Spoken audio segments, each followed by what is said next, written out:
Xin kính chào toàn thể các anh chị và chào mừng quý anh chị đã quay trở lại với sự kiện GM Việt Nam, Việt Nam Blockchain Week. Welcome back to GM Việt Nam Blockchain Week. Và ngay sau đây, chúng ta sẽ cùng đến với phiên thảo luận đầu tiên trong buổi chiều ngày hôm nay với chủ đề Venture Capitals, the initial driving forces for crypto ecosystems, sẽ cung cấp cho chúng ta sự hiểu biết toàn diện về hoạt động của các quỹ đầu tư nổi tiếng trong ngành và làm sáng tỏ tầm nhìn cũng như chiến lược của họ trong chu kỳ mới. Please welcome to the stage Miss Sierra Sun, founder and managing partner of C-Squares Ventures. Mr. Chun Chin Feng, CJ, head of APAC, EMEA Sales at GSR. Mr. Peter, co-CIO at Wampa Digital, ex-executive director at Binance Labs. Mr. Bảo Lê, partner at Kyber Ventures. Ms. Jay Võ, principal Archie Fund. And our moderator, Mr. Benji Huynh, Head of Business Development at Kairos Ventures.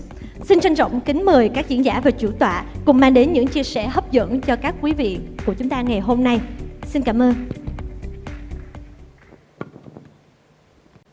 Hey guys, welcome to the panel. I have the pleasure of sitting here with some of the best VCs in the space at the moment, driving the space forward in Asia and not only Asia but Vietnam as well.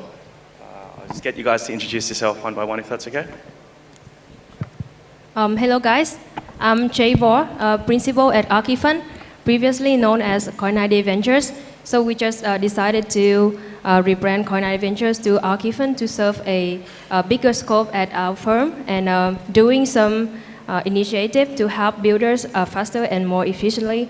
So in the past 3 years in the market, we have been supporting multiple founders using our expertise, knowledge and resources we have when we build our own products at Coin-ID, serving more than 6 million users around the globe.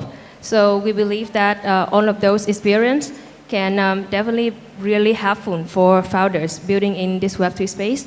So it's an honor of me today to have this chance sitting on the stage and sharing about building in Web3 and venture capital with you guys. Hi everyone, my honor to be here today. I'm Bao from Kyber Ventures. So we are the investment arm of Kyber Network, the Kyber Group. So Kyber Swap is like one of the very first exchange in the world. So and after that, Lloyd, our founder, he started to support other Web3 founders to like build their project and also ship it to their customer. So we supported Uniswap and 1inch, like now they're far ahead. So and then we call them now frenemies. Very happy to be here and share our experience in running Web3 business and also how we support the Web3 founders to build Web3 world together. Hi everyone, my name is Peter. I'm not a professional chicken dance dancer. So currently I manage this crypto VC fund called Wampa Digital, which is the crypto VC fund of a Singapore family office Wampa Group. Previously I was with Binance Labs, also doing crypto VC. So today I'm pretty excited to share the perspective from my VC and contribute to this panel.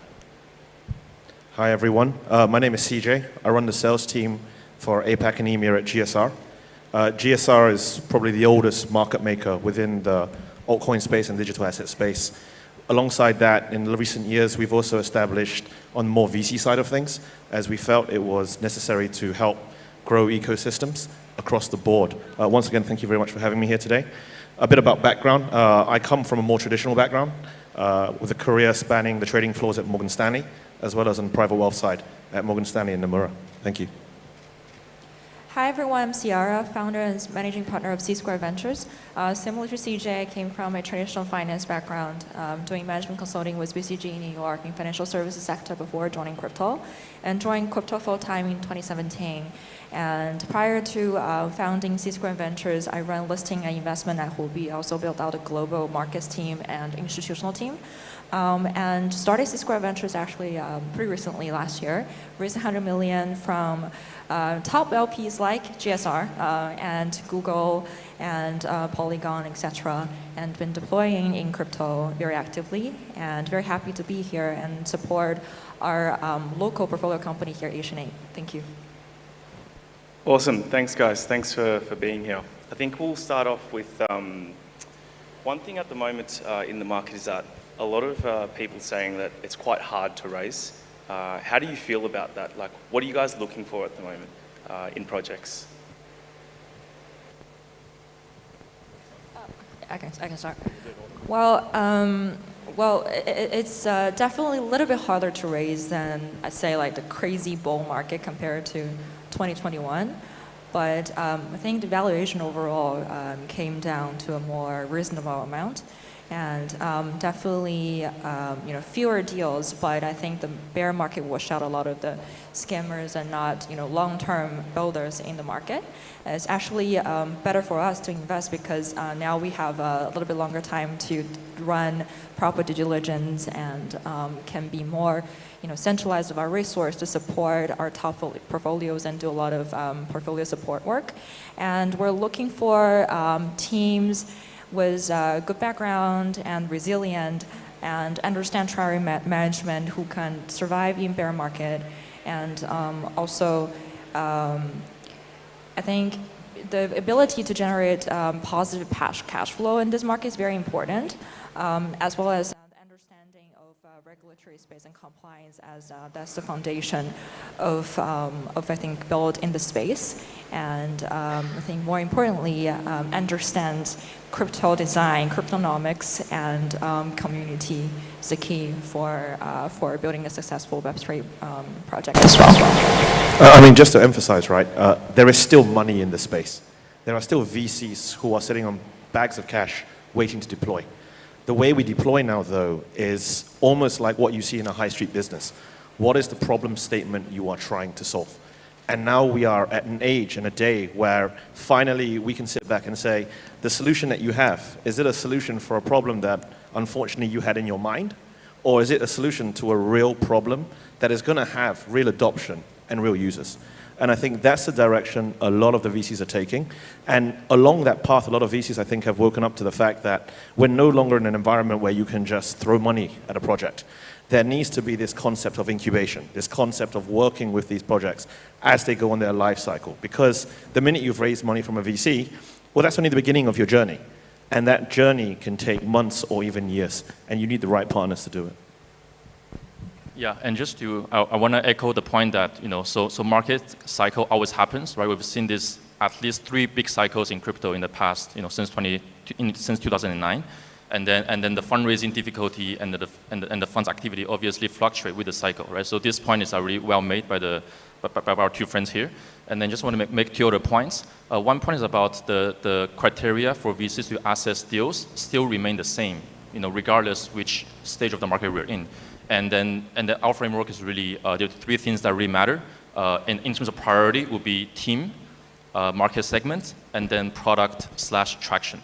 Right? So, and then this priority is important because we're investing in early stage projects in an early stage industry, right? So obviously the background and skill set of the team matters more, and then they can always pivot, to different market segment or to different product. So team is always still the most important thing. And second would be which market segment the team decides to focus on, right? And then because we know, a rising tide lifts all boats. So if our segment does well, most likely many players in this early stage market will also perform well, right? And the third point is the product, right? So what's the pain point that product strives to address? This is also very important. So these 3 criteria, they stay the same in a bull or during a bull market. So that's point number 1.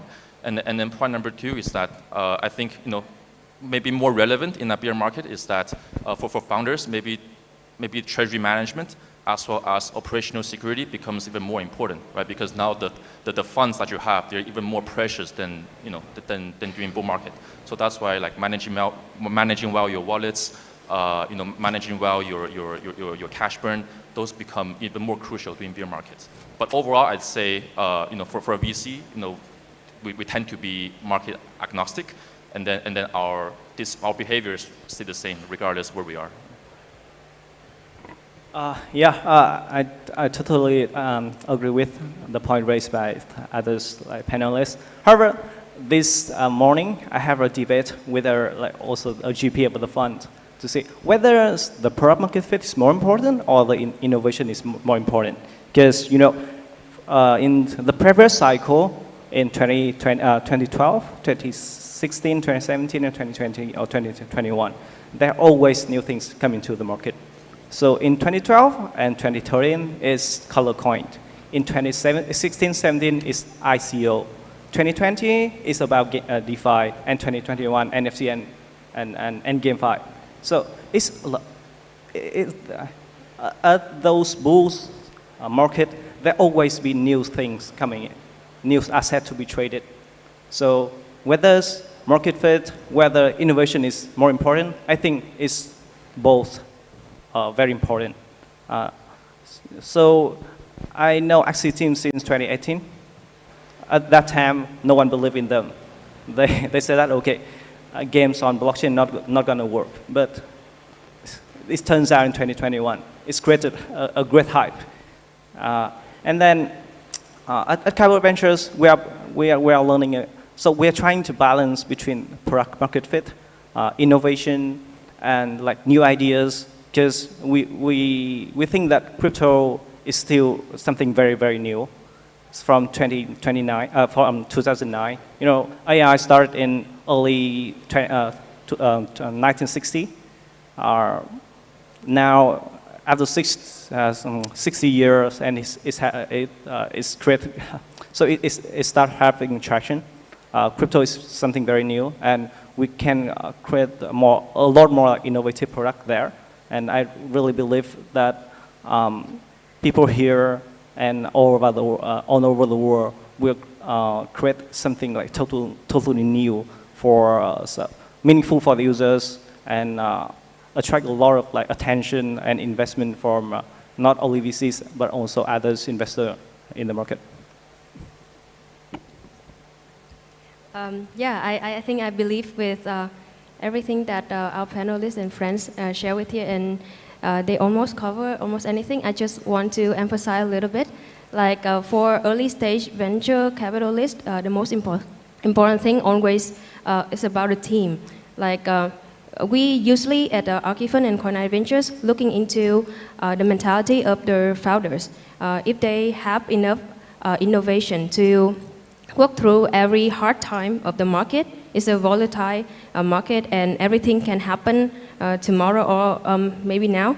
Everything can happen. So it's need a lot of resilience and high motivation of them to go through all of that. And are they a long-term builders, want to stick around and build something sustainable for the space? Do they have enough execution ability to bring the product to the market? Or can gathering the team, raise fund from the VCs? Those are the things that we're looking into, and the first and the most important thing about the team. And the second thing I want to share is, I think quite the same about what CJ also shared is about the idea and market segment. I want to emphasize a little bit because we think that there's a lot of ideas out there, but when we're looking into a pitch deck or new innovation ideas, we try to project and envision that idea in the future, which means that we're trying to imagine if that ideas plays out, will it open up a new market, or it can create a big impact to the whole space. I can give an example like Stepan. We know that is have a not sustainable tokenomic models, but it's totally opened up a new market for NFT. It can bring millions of Web2 users to Web3, and it can also open up new opportunities for healthcare, kind of consumer-facing application, or lifestyle, stuff like that. Is bring really big impact to the space. So yeah, that two main things that we're looking into when evaluate projects. But there's one last thing I want to share is about community. Because in Web3, is about open source, is about interoperability, and everyone can freely changing between apps. So if you can truly make someone love your product and stick with your product, become from a user to be your fan, and finally become a community members of your product, is gonna be a huge moat for your team. And yeah, it's unbeatable. Awesome, awesome. Thanks for the answer. I just want to come back to CJ. I think you mentioned something about an incubator model. Like, do you feel that VCs at the moment are, I think, thinking about filtering through all the projects and all the ideas and innovation like in the space with a different model to create that filter? Yeah, what are your thoughts there? So I think while crypto has grown up over the last 2-3 years significantly, so has the VC space. In 2020, 2021, a lot of VCs were, for lack of a better term, just literally throwing money at the wall. And the reason why was whatever they touched turned to gold. That was the mentality then.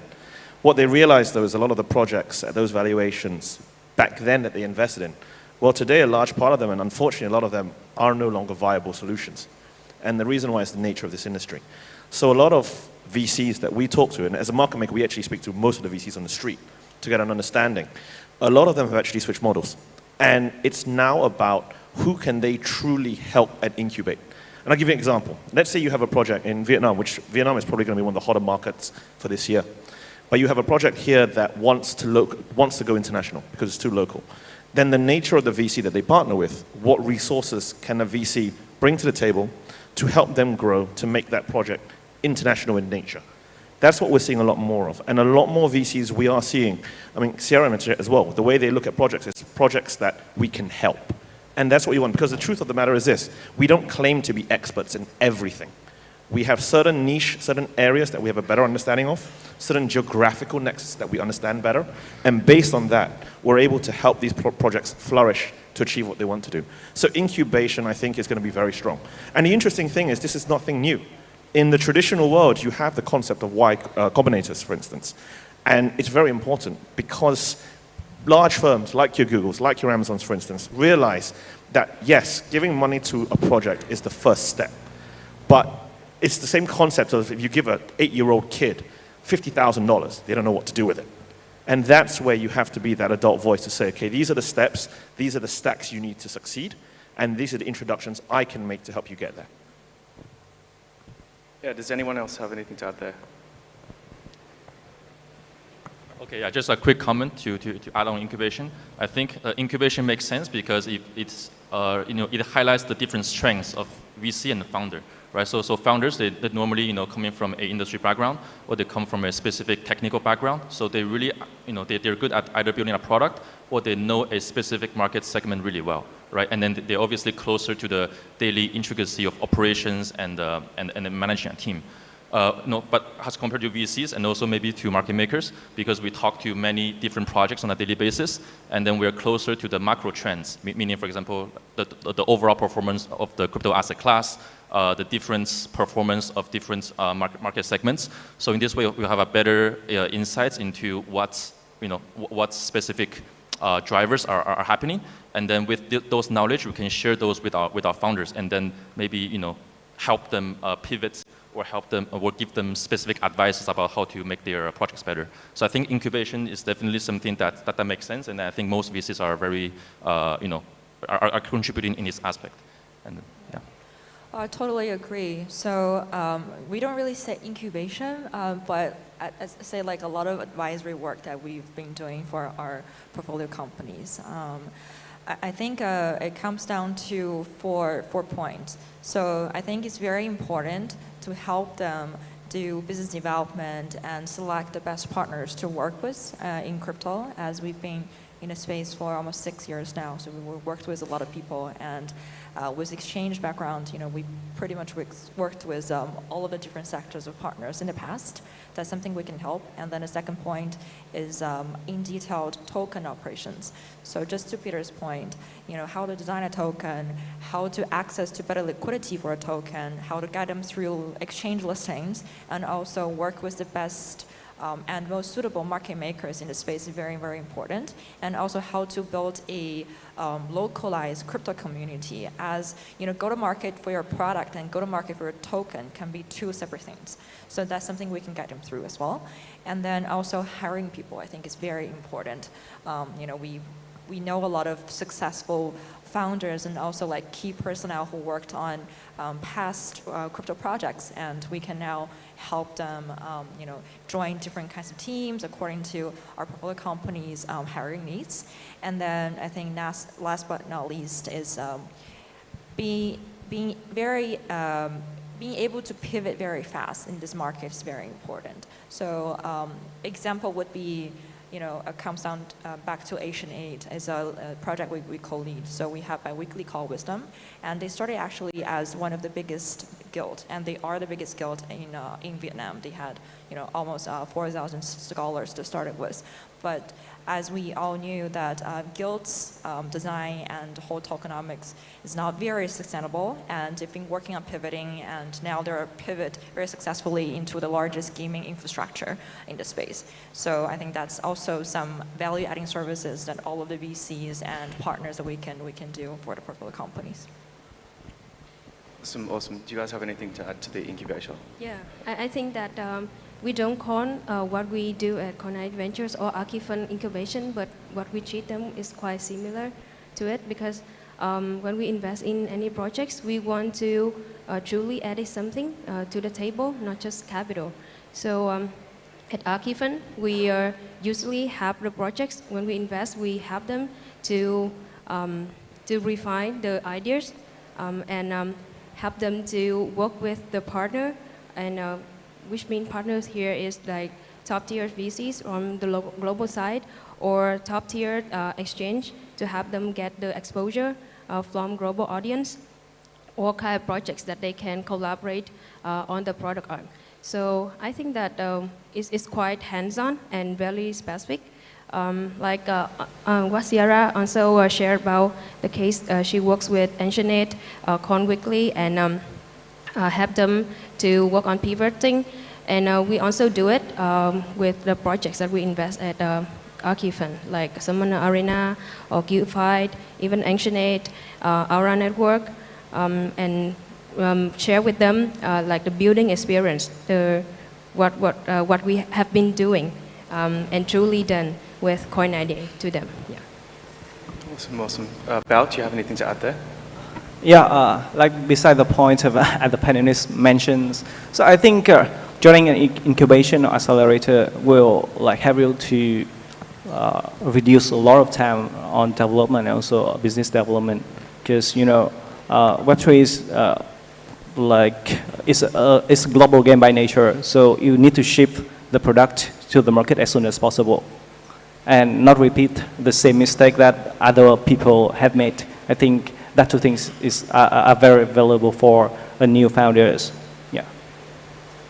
Awesome. I think we're running a little bit low on time, so maybe we'll just do a round of just one piece of advice or a couple of pieces of advice for the Vietnamese builders out there at the moment. Like, what would you guys be looking for? Like, what's an ideal scenario over the next 5 or so years of a really significantly good project to come out of Vietnam? So I guess I'll start. I think you put it very succinctly, right? Coming out of Vietnam. I think we need to understand that what Web3 is compared to the concept of Web2 is it's global. Decentralized, global, and it involves a global community. It's not just Vietnam, to be fair. You see this sort of problem with projects in Japan, in Korea, and actually Asia has this problem a lot more than the Western world. The reason why is a project out of the US, for instance, they're pretty international as it stands. They're very used to that culture. But in Asia, we're not. And what tends to happen is builders will make the mistake of being very localized, which is nothing wrong if you think the local market can support the product you're building. But you need to understand, if you are looking for lack of a better term, world domination, you need to have that ability to go outside, to understand that you need to have a product that can appeal to the masses. And this goes back once again to understanding what was your original problem statement. As Bao said, what type of innovation have you brought in to address this? And is it something that can be applied across the board? Yeah, I guess let me continue. So I really totally agree with CJ's about the globalization point. But there's something I want to emphasize because if we build in Vietnam, there's really high advantages of us where we have a really strong user base here, and it can be something like a testing environment for your product. But you have to keep in mind that Web3 is global at its nature, so build a product with which is closer to the global standard is a must for you.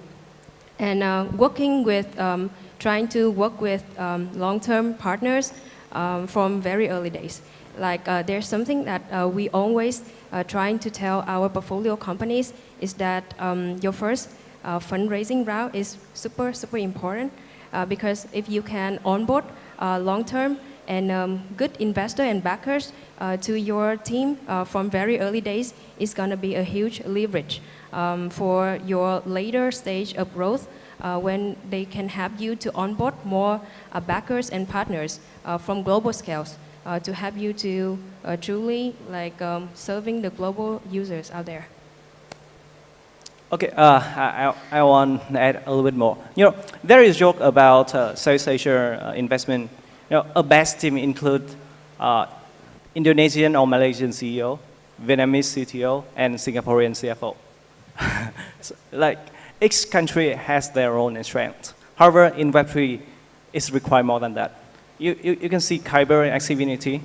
We have a good combination of Eastern and Western people in the team. The Eastern guys, especially the Vietnamese people. So the cost of development here is pretty low compared to other countries. People are very hardworking, paying the attention to their work and very care about the customer. But to doing marketing, business development, to really understand the user all over the world, we need other elements from other countries. Definitely we need that. And to Kyber Ventures, we really like the team where the Western people and the Eastern people can work together and build something meaningful. Yeah, okay, I just spent 30 seconds to double click on CJ's point about building something that has mass adoption potential. So I think where we are in crypto is that we have a few proven use cases, for example, DeFi, games, NFT, but then there are many more emerging use cases that we might not even think about yet. For example, social is emerging, but there may be something more. So it's kind of like the early days of internet where emails and online catalog are proven use cases in by 2000s, but then by then online search and then social media wasn't even in people's mind yet, right? So I think from builders and also for VCs, I think we should be open-minded about and also be observant about new user behavior and what new use cases that can emerge. Advice is for builders, right? I think one of the recent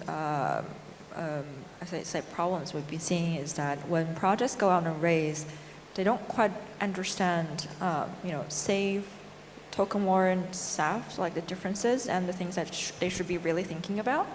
It all comes down to what value is captured by your equity and then what value is captured by your token.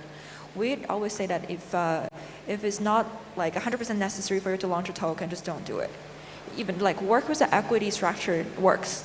But when you launch a token, think very wisely what kind of tokenomics will be you using and what kind of utilities your token have and what capture of the business model will be captured by the token. I think that's very, very important. And then also treasury management, right? Comes down to, control your burn rate, at the same time, being able to hire aggressively as talents right now in Web3 is still very cheap. I don't think it's going to be the same case in 2 years, right? So you still have the privilege to hire really good people as of now when the market is not that good. When you hire in bull market, it's crazy. Everything is crazy expensive. Also, I think how do you do custodian for the money that you raise is very important as well. So that's something like we work with for our portfolio companies and guide them through as well. And then last but not least, just keep on building. Awesome.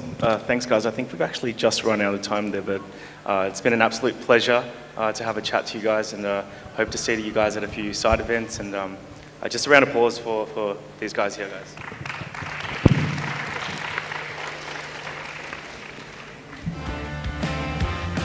Thank you so much for your sharing. Please stay on the stage to take a group photo together.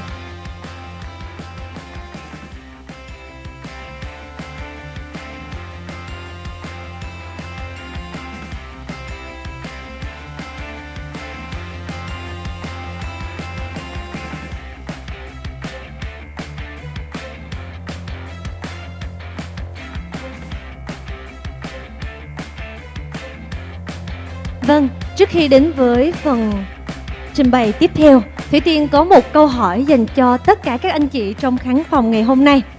Before we move on to the next speech, I would like to give you a question. Okay. Trong khán phòng của chúng ta ngày hôm nay, có anh chị nào có ít nhất một ví điện tử trên điện thoại, có thể đưa tay cho Tiên thấy được không ạ? Anyone who have at least one digital wallet in your phone? Can you show me? Raise your hand, please.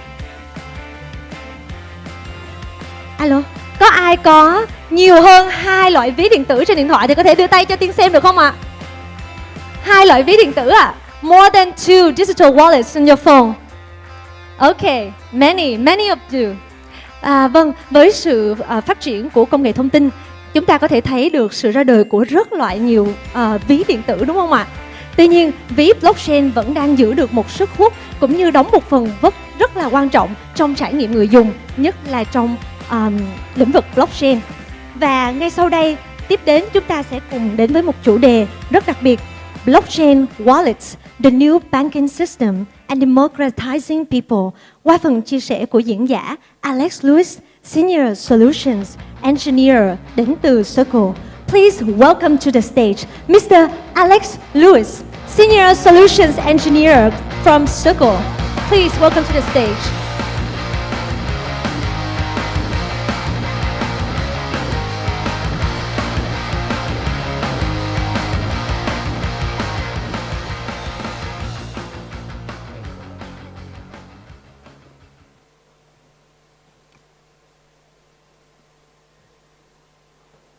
Hello.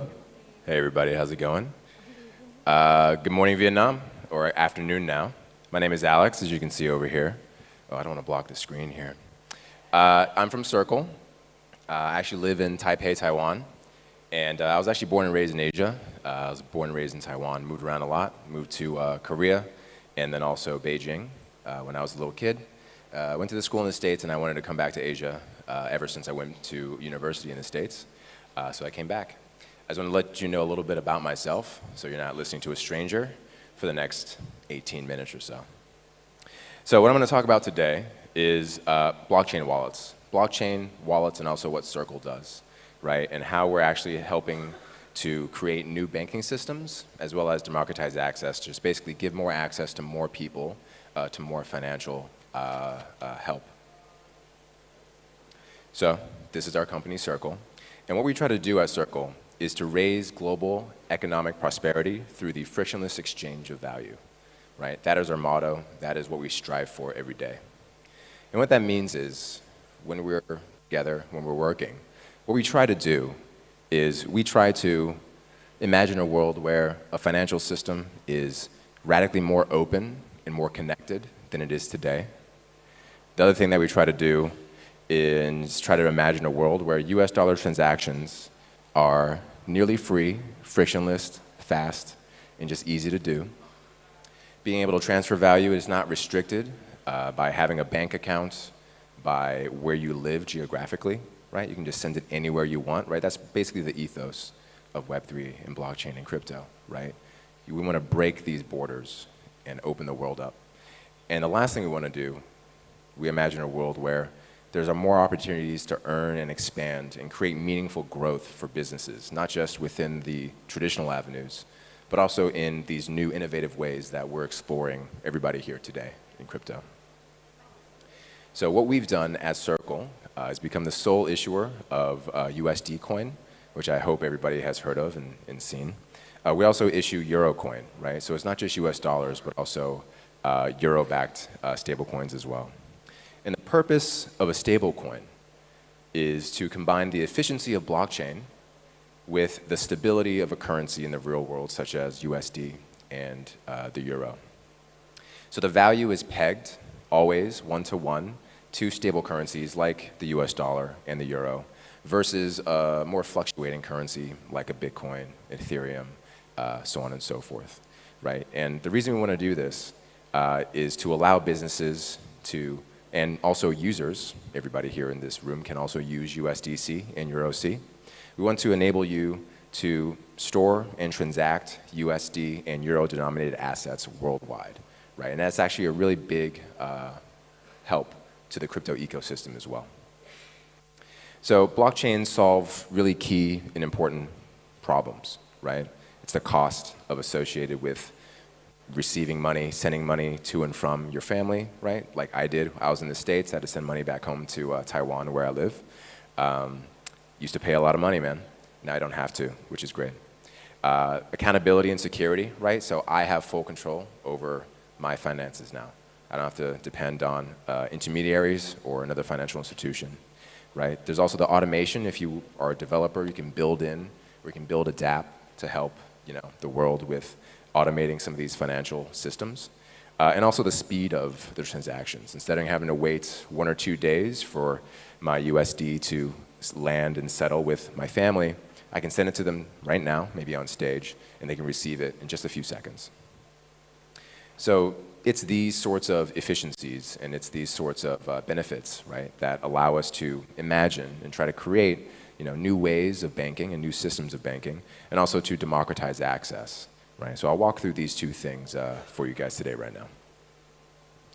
So for new banking systems, I want you to take a look at how, let's just take one example, right, just cross-border payments today, right? So if I want to use SWIFT and send money from the United States to Taiwan or Vietnam, wherever the case may be, right?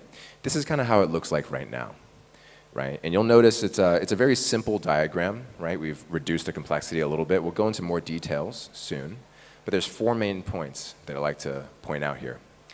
Number 1 is that there's pre-funding or credit maintenance of Nostro accounts required. So if you actually look up SWIFT and how SWIFT works, right? You need a Nostro and a Vostro account. Basically, every single bank or a bank in the world has to have accounts in other banks, right? So a United States bank needs to have an account in a Taiwan bank, and also a Singapore bank, a Vietnamese bank, etc. And then as that bank, I actually have to put money in each of those accounts to make sure that I can actually send funds or, be able to do cross-border payments. Either I have to keep money there or I have a credit out, right? So there's just outstanding balance in all of these different banks around the world. And what that means is that the cost of operating these Nostro accounts worldwide is high, and my liquidity is trapped as a bank, right? So it doesn't make a lot of sense, but this is just the best way that we know how to do it right now. And right now, they're getting a little bit better, right? But before it was a batch process, meaning that, if I go to the bank 9 a.m., get there early, I know it's going to be a pain, and I'm trying to send some money back to my home, right? It's going to wait until, let's say, 3 o'clock that day for them to batch process mine and everybody else's transactions from that day, right? So it's not like real-time API, what we're used to right now in technology, right? They still batch process these transactions. And there's not a lot of transparency in that whole process either, right? I pay like $30 just to send some money around the world. That's a lot of money. And that's also pretty cheap for a lot of people. If people want to send money from the United States to, let's say, an African country, it can go as high as $90, $100, just to send some money back home. So this is a little bit more of a deep dive into what this entire whole thing is, right? So SWIFT is just a messaging layer, right? There's all this interconnected system of banks, of information flows, of fund flows that sit behind that SWIFT network, right? So if you look at the clearinghouse interbank payment system, right, you can see that it sits in the middle there and it's managing the flow of money to and from all these different banks. And then nowadays there's also FedWire, and that's for fund flows, actually moving the money around the world, right? And all of these systems have to work together in an interconnected way. Every single intermediary taking a bit of a fee, taking a bit of a cut, making it a little bit more opaque, making more time to actually send those funds around the world. So if you look at what it could be with blockchain wallets and USDC, we have this same simple diagram, but that's it, right? The bank, let's say United States, wants to send money to Taiwan. All they have to do is send a blockchain transaction. They would probably use USDC, right, as a stable source of value.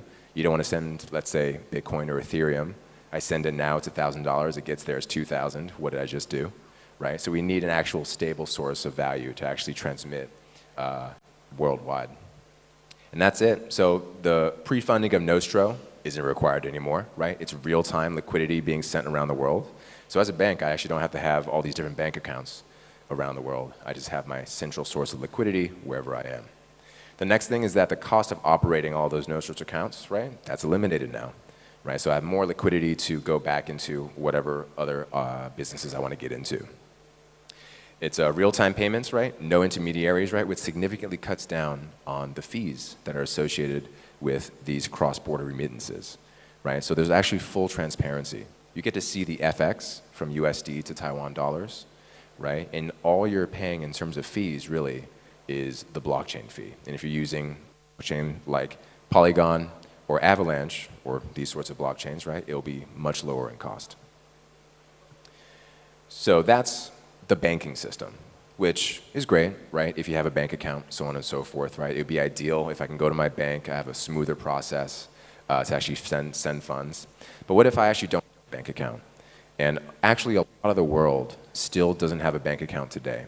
Hopefully this isn't surprising, everybody should know this, but actually 1.4 billion adults in the world right now still don't have a bank account. And APAC represents a large portion of the unbanked population and the underserved population in the world. So what's the impact of actually being unbanked? Like, what does that actually mean, right? So actually, it's harder to receive funds and to send funds and to actually keep my funds safe. If I wanted to keep my money safe, where do I go? I can't put it in a bank. Do I leave it at home? What do I do with that money?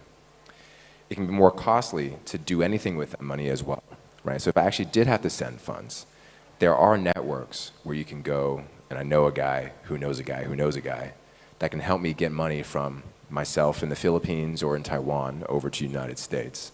But each step of the way, they take a cut. It can be costly, and it can take some time. It's hard to access and participate in financial services, financial help, right? So what if I need a loan? What if something big happened in my life, and I need to take out just a bit of money to make it through the next month or 2 months or 3 months? Right? That's not available for a lot of people in this world today. It can be catastrophic if something happens to them. Is there a way for them to access help or to just access some sort of savings vehicle so they actually can put their little bit of money to work? And it's also a hedge to against currency inflation. So if you're in Venezuela or Argentina or these parts of the world where your local currency goes up and down a lot, right? You know, one day it's $100, the next day it's dropped significantly, right? This happens, you know, in places of the world, and a lot of the time they'd love access to just a stable store of value. So how do blockchains help in this regard, right? So if you have a blockchain wallet, that means it's more easy, or it's easier for you to send funds, to receive funds, and also to keep it safe, right? There's no physical cash that can be taken from you, be burnt in a fire or anything like that, right? All you need is access to your digital wallet. It reduces the cost of actually sending out and receiving funds as well, right? As we kind of talked about in the banking scenario. If you have a banking wallet, it's just the blockchain fees. I can send some funds to some of my friends here today. Access and participation in financial services and or DeFi. So what that means is I can, if I have a little bit of money, I can actually go into Aave or some of the other protocols and dApps that are being built by a lot of people here today and access these financial services that I otherwise wouldn't have access to, right? And that's a very powerful thing. Even if it's a little bit, every little bit helps. It's better than just keeping your money there and it's like depreciating in value. And the last thing is that it's actually easy to hedge against local currency inflation, right? So if you're in Argentina, if you're in Africa, what you want is access to US dollars or euros, right? Just any currency that can withhold the test of time so that when I want to go back to it and use it, right, it hasn't lost half of its value. There is still a problem, though, actually, with wallets. It's getting better, right? I'll get to that. But right now, Web3 wallets can be unintuitive and complex. I think everybody in this room is very comfortable using wallets, right? I have a wallet, you guys have a wallet, that's fine. But I always like to ask, like, would you trust your mom or your grandfather setting up a wallet, sending some funds, getting some ETH, sending some USDC, right? It's really hard for a lot of people, right? They have to onboard and remember a seed phrase, try to find a way to connect their wallet to a dApp or something, right? Actually, like, read a smart contract, what is that? And then if I lose my phone, I get a new one. Where's my seed phrase now? Where did I put it? I may have lost it, right? There's all these different issues and friction points when it comes to Web3 wallets. So a lot of people are trying to solve this problem right now. And we as Circle are doing the same with the beta launch of our programmable wallets product. And what we try to do is simplify that so that my mom, my grandfather, anybody can actually go onto their mobile phone and create a wallet and start using it easily and safely, right? They don't need a seed phrase to put somewhere, write it down. They don't need to connect a wallet anywhere, right? It's just directly on the app that they're trying to use, right? When they do use that, right, they don't need to pay for gas fees or anything like that. It should just work. And if they forget their phone or if they get their password, they can easily access their wallet again through a simple recovery mechanism. If you want to learn more, actually, you can just go onto our website. A little plug there. So what we want to do, and then the next iteration of our Imagine a World scenario, is we want to imagine a world where all of this is accessible from a mobile phone, and you don't need to be a tech whiz or super into Web3 to be able to use it and actually access the benefits that we're all building in Web3 right now. And right now, actually, blockchain and USDC and Web3 wallets are making it easier to move funds. And these are 3 different examples. So there's the remittance example, right? Just being able to reduce the cost of cross-border money transfers and the settlement time. So MoneyGram is doing that today, right? If I'm in the United States and I want to send money back home to my family in the Philippines, I can actually use MoneyGram, and it's quick, it's seamless, and in the background, it's USDC that can be powering that. There's peer-to-peer transfers of crypto as well, right? So we have Cash App, where users can actually transfer cryptocurrencies to each other with a simple Web2 UI. They don't have to worry about any of the complexities that may be there in Web3. And then there's dollarization, right? Which is a real issue, hopefully, as you guys picked up during my talk today. But actually being able to access just US dollars to hedge against inflation, to keep the value that I've generated for myself, right? That's something that Yellow Card is helping people in Africa with, right? They can take the local currencies and access USDC or just US dollars really easy, really quickly. And then if I get this to work, we have one more. So UNHCR is actually a really big use case that we like to talk about a lot. So what happened for the UNHCR and how we helped is that when the Ukraine crisis happened and the Ukraine invasion happened, there were a lot of refugees, and UNHCR wanted to find an easy, safe, and accountable way of delivering actual money and delivering services, delivering goods to the Ukrainian people that were fleeing the country.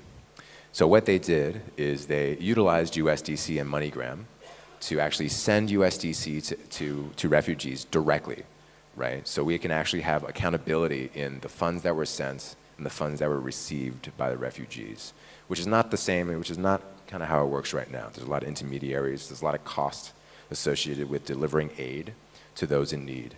So with USDC and MoneyGram and blockchain wallets, which is the point of this talk, we were able to actually send money directly to the refugees, so when they were able to find a stable place to live, maybe in a bordering country, they could go to any MoneyGram there and actually take the money out and start living their lives again.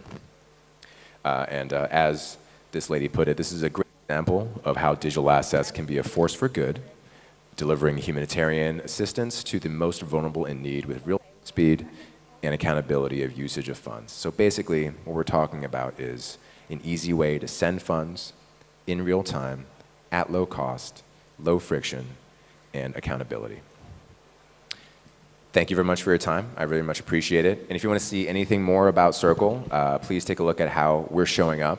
This is a link to our Asia report. So we are trying to come to Asia, come to APAC, right? I'm based here. We have a headquarters in Singapore now. And if you download this report, you can take a look at how we view Asia as leading the world in Web3 and innovation. Thank you. Thank you, Mr. Lewis, for your sharing. Please stay at the stage. And welcome Mr. Lại Hồng Phong, Head of Business Developers from Coin 68. Please give him the flowers.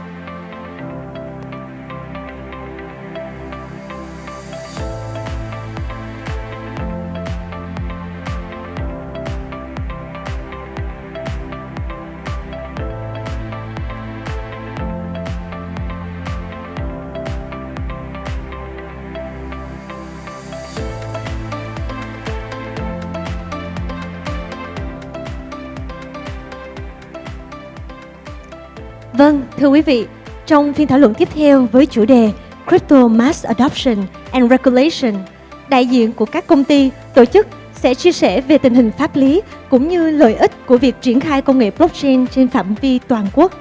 Ngoài ra, các diễn giả sẽ giải thích các khu vực màu xám cần làm rõ cũng như các phương pháp bảo vệ người dùng thông thường khi sử dụng các sản phẩm phi tập trung. Và ngay sau đây, xin được mời lên sân khấu our moderator, Miss Phương Nguyễn, Head of Business Development from Novum Group. Cũng như các speaker của chúng ta, Mr. Sandy Griff, Founder of Articus, và Mr. Arthur, Founder and CEO of Braca Digital, ex-Senior Vice President from Siam Bank. Xin trân trọng kính mời các diễn giả và chủ tọa lên sân khấu để có thể mang đến những phần chia sẻ hấp dẫn đến với các khách mời của chúng ta. Xin chân thành cảm ơn. Alright. Good afternoon, everyone. Thank you for joining us today at GM Vietnam.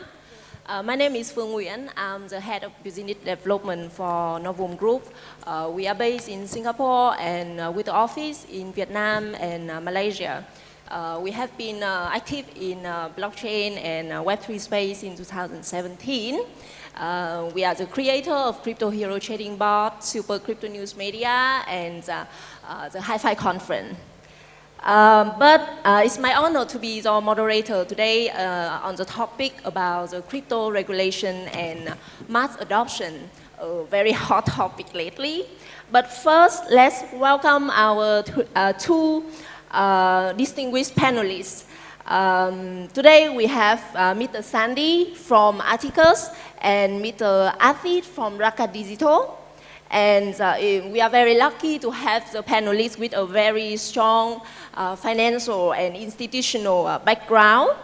And so today we're going to talk about the legal situations as well as the benefit of implementing blockchain technologies on a national scale. Also the gray area that need clarification as well as a method to protect user when using decentralized products. But before we delve into our discussion, I would like each panelist to briefly introduce yourself, like what brought you into crypto and maybe a few words about the interest in this topic. So let's start with Athit. All right. Good afternoon, everyone. Thanks for having me. My name is Athit. We are Braca Digital, so we are qualified custodian. We headquarter in Singapore. We also have offices in Thailand, Hong Kong, and also Vietnam. Right. We are fairly new to the market, so we set up the company last year. We just launched our product 2 months ago. We've been talking to a lot of customers, so we support institutional customers like exchange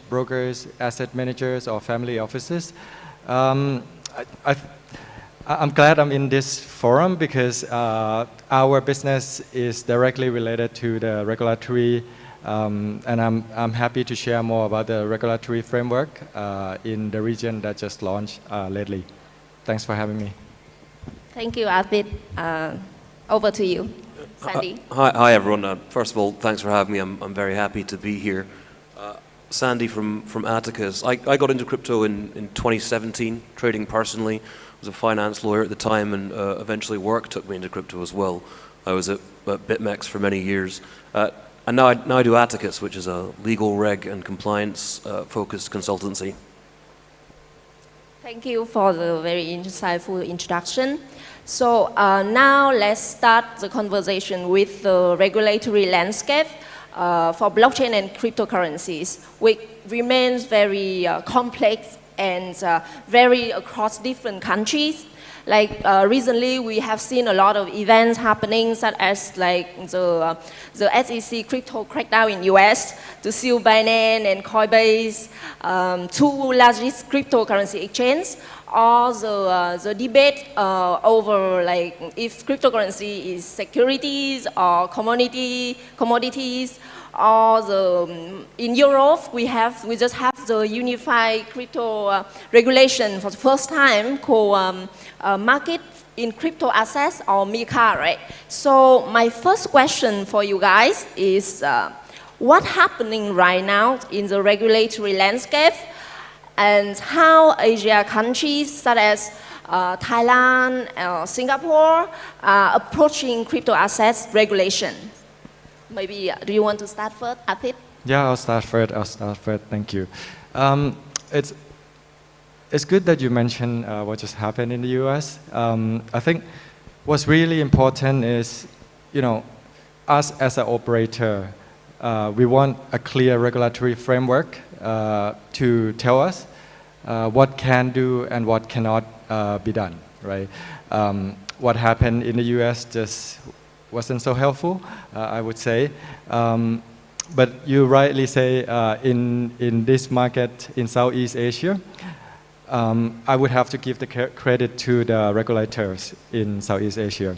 So you just talk about Thailand. So Thailand has a very clear framework to identify which are security tokens, which are cryptocurrency, and they have the structure of the licensees from exchange, brokers, asset managers, ICO portal, and you have to apply for, you have to choose whether you choose cryptocurrency or STO or both, right? I think that's a very good framework and clear regulatory that, allow you to do what or not allow you to do what, right? I want to also touch about Hong Kong. So I think you probably heard about the latest VATP regime that just launched, right? And that will allow retail trading. I think that's another clear example of, like if you look into the scheme, it's pretty rigid, it's pretty strict, but I have to give the credit to the Hong Kong SFC because that's quite a bold decision to come up with this scheme, right? And it's a good start, I would say. They start with first the trading platform, and I'm hoping that they will continue to launch more license, for example, brokers or custodian or any other players in the ecosystem, right? I'll leave Singapore to you. Yeah, look, I mean, the global position remains evolving and dynamic.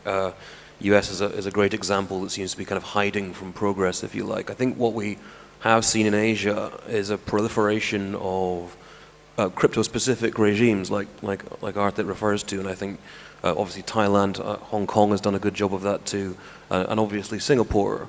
And I think those are the only regimes which are going to be sustainable in the long term. And I think we as an industry should kind of reward thoughtful regulation by choosing which regimes we try and opt into and choosing which regulators we make a special effort to try and cooperate with. And these regimes, they're implemented, it's progress. I would still sound a note of cautious optimism because there's a lot of work for the regulators and for us to do to kind of work out how these work in practice. But all progress is good, and it will keep coming, right? I mean, just this week, the Monetary Authority of Singapore released further consultations for specific guidelines about custody, which I'll leave Arthur to elaborate on, but also sort of market integrity and trading rules for exchanges and so on. So I guess the other message I'd sound is find the right advisors. Little plug for my own firm there, but these things are very hard and we can't hide from them anymore. Yes, thank you. Yes, I think that the crypto regulation in Asia is evolving, and Thailand, Singapore, or Hong Kong are the leading countries in this aspect. So that leads to my next question. What are the current legal challenges or the gray areas in the legal and regulatory landscape that need further clarification for blockchain implementation? Or in other words, what are the primary issues that we, industry players, hope the regulation will solve? Oh, okay. I have to say regulatory framework cannot be done in one day, right? Yes. And it's not going to be 100% correct right away. I think it's an evolving process, right? And we can't just rely on the regulator. I think it's also our duty to work with the regulator. Before I just came here, I attended a forum in Thailand, and the regulator was part of the forum. And they happily admitted that, they are the ones holding the rule, but they're not the one having the best knowledge of the industry, right? So they actually rely on us, like us all, as a part of the industry. So I believe it's the responsibility of us to actually help the regulator develop the regulatory framework. So to answer your question, I think there are still some gray area, but it's an evolving process, and it's a work process that has to be involved both regulator and ourselves as industry players. Yeah, I think that's a really, really good, really important point. We all know here the industry suffered quite a lot of reputational harm, particularly in the eyes of people outside of the industry in the last year or two, and we have damage control and repair to do, and the key to that is to opting in and behaving responsibly where these opportunities present themselves. I mean, in terms of the kind of core question of where are the uncertainties, I think that depends a bit which jurisdiction we're talking about. From the US at one end of the spectrum where no one really has any idea what's going on, it's a pretty unfriendly context. And the challenge for that, for those of us who aren't in the US, is how do we make sure we don't end up there? Because they are by far the most aggressive extraterritorial regulators. You have other regimes where you have this kind of hybrid, well, we're looking at crypto, but still sort of treating it as if it might be a security. Those come with their own uncertainties because those provisions don't tend to be drafted with crypto in mind, and it's very uncertain how you're going to work with that. And then where we look at the kind of the more advanced, if you like, regimes where they have a very specific set of rules clearly tailored for crypto, there I think the uncertainties are more about how those are going to evolve in practice. As Arthur is saying, it's still going to be a dialogue, it's still to and fro. SFC, MAS have done a great job of building out these regimes, but they still have a lot of learning to do, and I guess we need to help them. Thank you. So another aspect I want to discuss about, like we all know that blockchain projects require cross-border collaboration and global reach. So I think Rakka Digital is a leading custodian, digital assets custodian, and you guys operate in multiple countries, Thailand, Singapore, and Hong Kong. And I know you're gonna open a new office in Ho Chi Minh City, right? So I have a question for you. How do you navigate the complexities of operating in multiple jurisdictions and dealing with varying legal and regulatory frameworks? Yep, very good question, very good question. So when we set up the company, we were aware of this, right? And we set up the company global from day one. And obviously, every jurisdiction has different regulatory framework, right? My background is engineer. I always passionate about building products, right? So I take this to the heart, and we are aware that it's going to be different in each of the countries.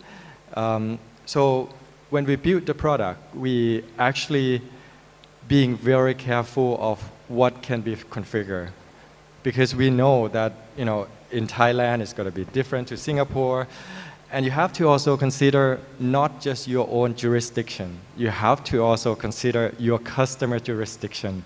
So making it more complex, but I think it's important and it's very crucial to follow each jurisdiction regulatory framework. So it's almost like being a good boy to the regulator, right? And then it will make your life easier, because otherwise, your life is going to be very miserable.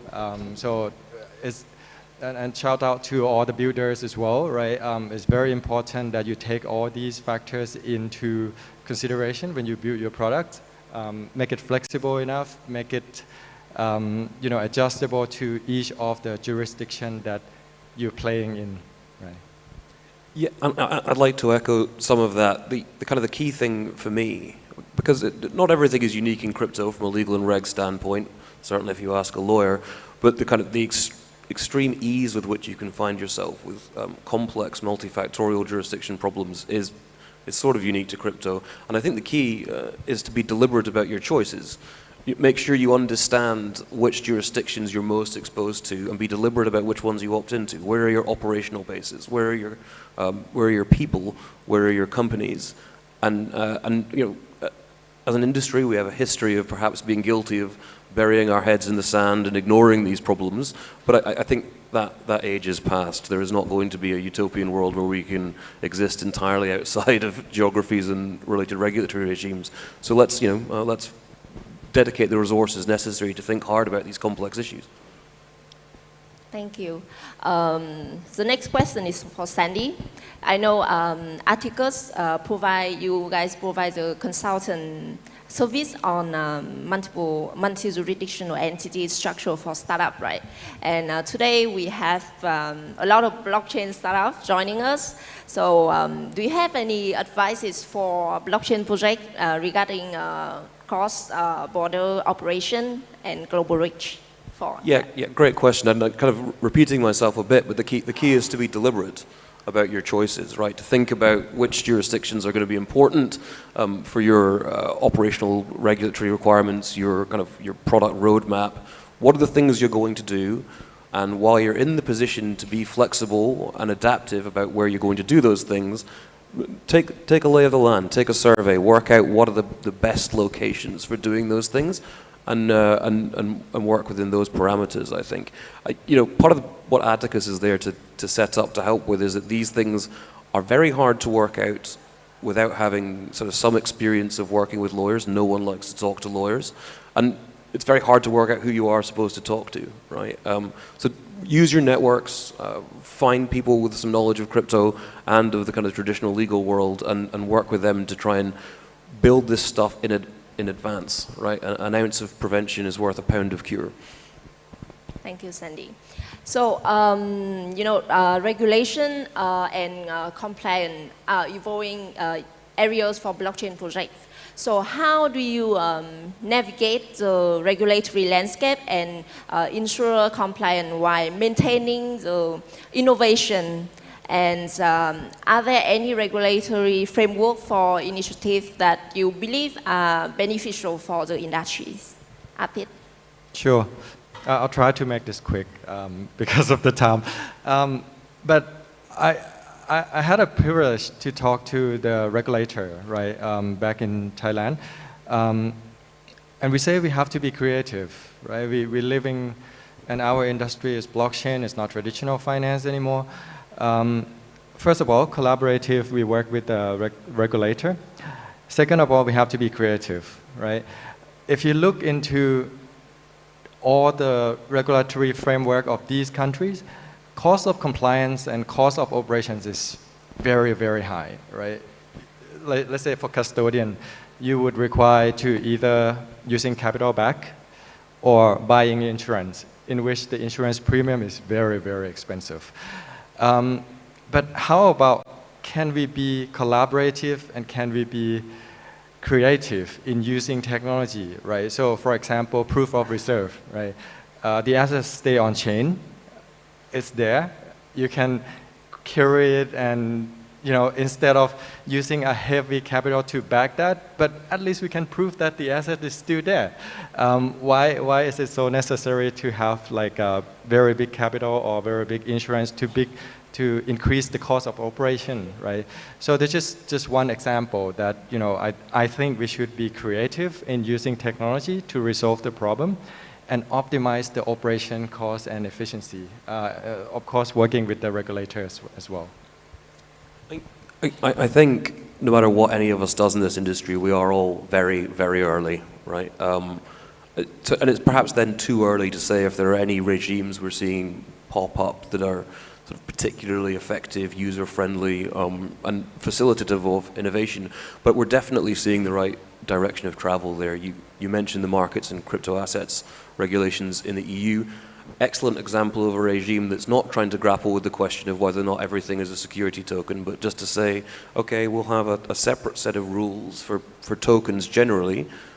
We will use existing standards, but we won't treat every coin launch as if it was an IPO that needs to have investment bankers and lawyers or whatever. You can publish your white paper, and we'll start there, and we can evolve the regulations from there. And equally in Dubai, we're seeing the Virtual Assets Regulatory Authority, a virtual assets specific regulatory body, rather than trying to co-opt the old skills into looking at novel problems.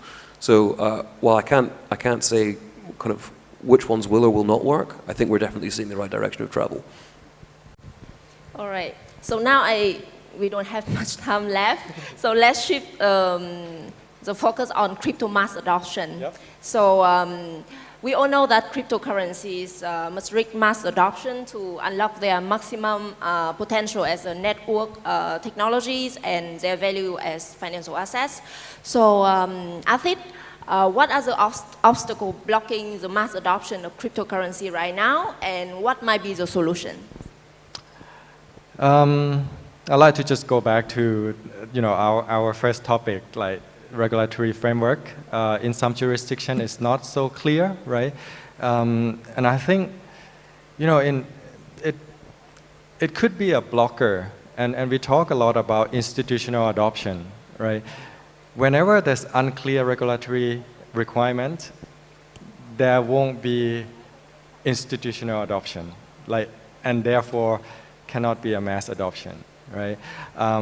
I think another problem is the infrastructure and ecosystem, right? I think if we have the right infrastructure, the right players in the ecosystem, good governance, good control, then we will encourage a lot of players in traditional finance, like they want to step into our Web3 blockchain crypto market. I think if we have that, then it will be a lot of progression from traditional finance to the digital market area. Great points. Do you want to add some points, Sandy? Yeah, I mean, just very briefly, I'd repeat that I think the industry has a responsibility to positively embrace jurisdictions that have made kind of frameworks available that let you do what you want to do, and not to hide from regulation, not to spend all of your time and money on celebrity endorsements, and rather focus on kind of solving problems for end users in a way that's actually responsible. Thank you. I think we are coming towards the end of our panel discussion. So, Athit and Sandy, do you want to share a final thought to our audience? And regarding what's happening in the space right now, what is your advice for us in a quick way, like 1 minute? Sure. The market is moving really fast. Although you see the regulator is catching up, right? But it's also fast enough already for them, right? So keep building, keep your eyes on the regulatory framework, keep your eyes on the change, right? And being very agile, being able to, swiftly adapt and change in whatever market you want to do the business in.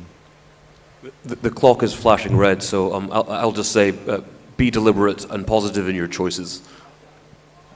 Thank you. Thank you, Sandy and Apit, for an amazing panel. And thank you, everyone, for the attention. I hope you will have a wonderful time at GM Vietnam. So, yes, thank you very much. Thank you. Thank you so much for our beautiful moderator and our knowledgeable speakers. So please, let's take a group photo together.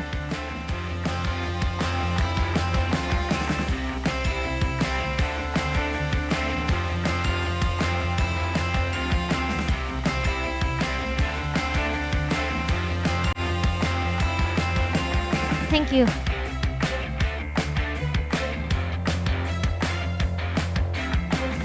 Thưa quý vị, sau một giai đoạn phát triển mạnh mẽ, bối cảnh của trò chơi blockchain và metaverse đã trải qua nhiều điều chỉnh đáng kể. Và tiếp sau đây, xin mời quý vị cùng đến với phiên thảo luận có chủ đề The Web3 Gaming and Metaverse Landscape. Trong cuộc thảo luận này, chúng ta sẽ cùng khám phá những thay đổi cần thiết để tối đa hóa giá trị của chuỗi khối và thu hút hiệu quả cơ sở người dùng rộng lớn từ ngành giải trí, bao gồm cả phương tiện, truyền thông và các trò chơi điện tử. Please welcome to the stage Mr. Calvin Chu, core contributor at Impossible Finance, Mr. Corey Wilton, CEO at Pegasus Mirai Labs, Mr. Ben Wee, Vice President at Crypto.com Capital, and our moderator, Ms. Joey Huang, Community Manager at Kairos Ventures. Please welcome to the stage.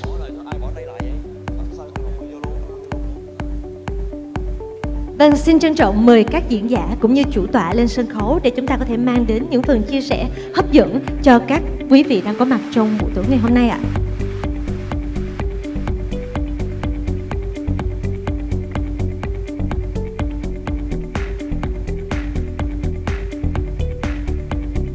Vâng, Thủy Tiên xin được mời lại Mr. Calvin Chu, core contributor at Impossible Finance, Mr. Corey Wilton, CEO at Pegasus and Mirai Labs.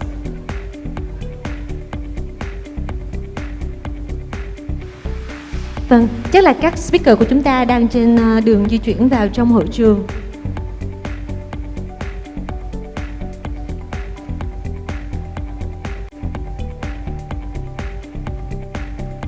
Please welcome to the stage.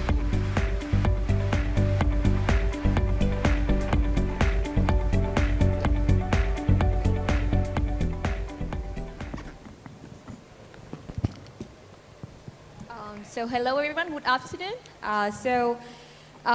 Welcome to our panel discussion, and thank you our panelists for joining our panel today. So in today's panel we'll be delving into the NFT gaming and metaverse landscape. And you know, in NFT gaming and web metaverse was a pretty hot topic in Vietnam. So before starting the panel, I'd like to ask our audience today. So if you are holding one gaming NFT or one gaming NFT token or have heard of Web3 gaming, please raise your hand. So yeah, I think that we have gathered an exclusive group of Web3 gaming experts here today. But for those who haven't heard of Web3 gaming, I think that our panelists today would provide you a lot of good insight. So to shed a light on this cutting-edge topic, we have invited our esteemed guests today, joining our panel discussion, and they are in the forefront of this evolving landscape. So before starting, I would like to introduce Ben from Crypto.com Capital. Next we have Corey. He's the CEO of Pegasus and Mirai Labs, and last but not least we have Calvin from Impossible Finance. So without further ado, let's delve into the exciting world of Web3 gaming and metaverse. So for the first question, I think is for you, Corey. Since you are building games, and I think, what are the key developments and adjustments that have occurred in the landscape of blockchain gaming, and how they are shaping the current state of the industry? Firstly, sorry for being a little bit late, guys. I apologize. So from our perspective, I think a lot's changed That's for sure. We all know that. And in short, our thesis has definitely shifted towards something of speculation over what the original thesis was of play to earn. Primarily, I think the main discovery from the previous cycle would have been that there is some sort of motivator in a user, or you're able to change their motivations to make retention higher, make their spending higher. However, the previous system just simply did not work. I can guarantee that from personal experience. But we're hoping, obviously, that the discoveries from that, the lessons from that, will result in a far superior gaming experience, one that will obviously become very profitable for a studio as well, but enable the users to have much more unique experiences. And we think that'll be around some form of speculation, but that absolutely does still involve building a good game. Yeah, absolutely. So I think it's similar with DeFi, right? At the beginning, you have one token, you farm another one. And then right now, DeFi is more mature. So I think the same thing would be happening with GameFi as well. So Ben, from your point of view, from VC point of view, with what kind of adjustments and development have been occurred, and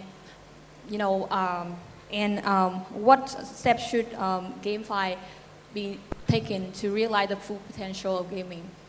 Yeah, I think some of the recent developments are things like abstracting the complexity of being able to use the blockchain, right? So for example, when you were like playing blockchain games like Cyborg, for example, you had to basically interact with MetaMask, you had to basically buy NFTs, you had to get BUSD, buy the NFT, then start kind of like making your characters go for like questing, right? So inherently that's a very, very complicated experience on its own. So some of the innovation that I think in the gaming space is happening is the fact that people are trying to abstract away the blockchain layer to make it a lot easier for people to basically play games more easily. Yeah. At the same time, I think another innovation is also the fact that in the past, a lot of these chains used to be on like lower TPS and lower throughput chains, like ETH R1. So going forward, there are like gaming-focused chains that try to create a better gaming experience with higher TPS to kind of like allow you to do things like on-chain gaming, fully on-chain games going forward. Yeah. So those are some of the innovations that I think are going to be a bit more interesting in the coming cycle as bigger IPs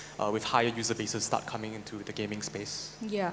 So, those are the word from, VC perspective, guys. So I think you should take a note. I think that he did mention about some, future, let's say, trend that would happen. So please take a note. I think the next question, I think there are a lot of people who have been invested in Web3 they would be interested in, and I would love to get the opinion from three of you, because you're Kelvin, you're from VC, and then from builder side, Corey, and you're from from VC perspective. So I think you would probably have different opinions on this.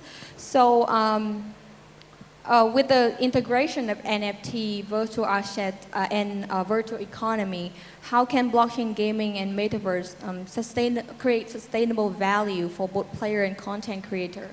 So Kevin, can you please start with you? Yeah, maybe just to correct a bit, I think I'm somewhere in between both of them, because as a launchpad and incubator, we obviously have a lot of portfolio of people like you building a lot of infrastructure for the game sector. And then we also have to liaise with folks like that on the capital side.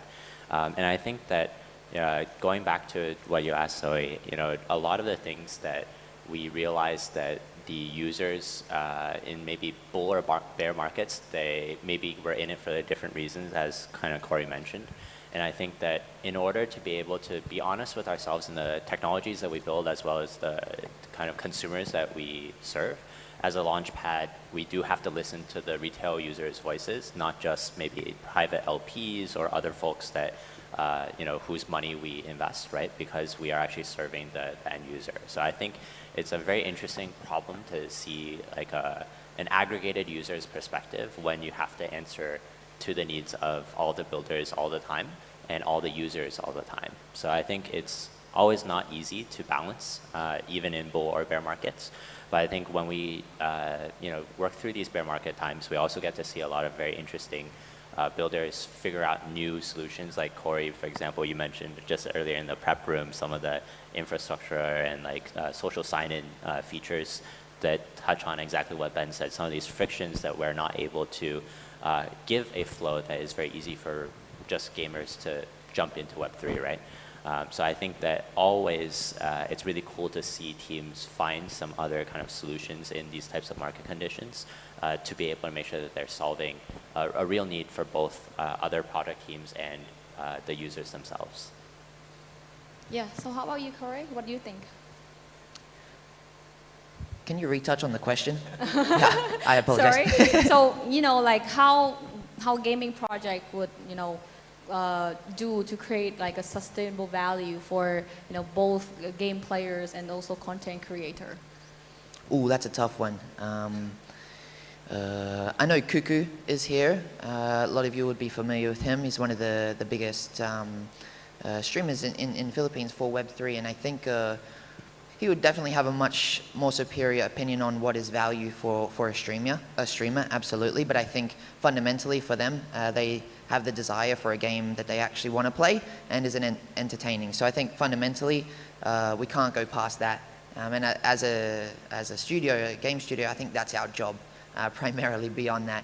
But when it comes to incentives for a user, again, it kind of retouches on what I was mentioning earlier. We can definitely influence what a user wants while they're playing. For sure, most of the time in free-to-play gaming, for example, it's progression. They want to get better, they want to progress, they want to level up. But at the same time, if you provide opportunities or different experiences, they may get leaned towards something similar to what we experienced back in 2021, 2022, which is the desire to speculate with money. And I think that's something that's really, really important. So I wouldn't say it's like an alignment of incentives. I think more so just finding something that a wide range of people do enjoy. And I'm sure most of us here know that playing with money is a lot of fun, especially when it's a game. So I don't think we will have an issue if we build something that's not shit. Yeah. How about you, Ben? I think we want to hear from you as well. Playing with money is only fun when you're making money, but not when you're losing money. Good point. That's right.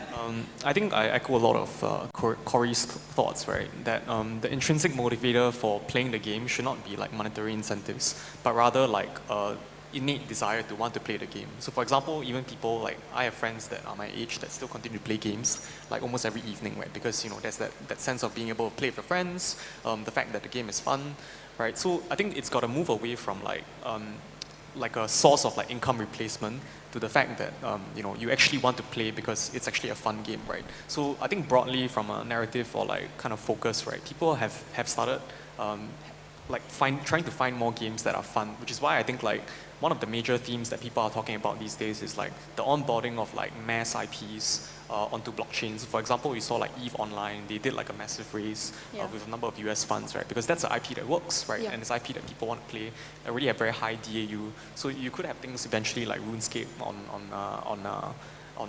the chain as well, right? And then those are actually games that people want to play. So I think it really goes back to what you should be building games that are fun to play, that people want to play not because of monetary rewards. Because what happens once the monetary rewards end, right? People are just going to stop playing.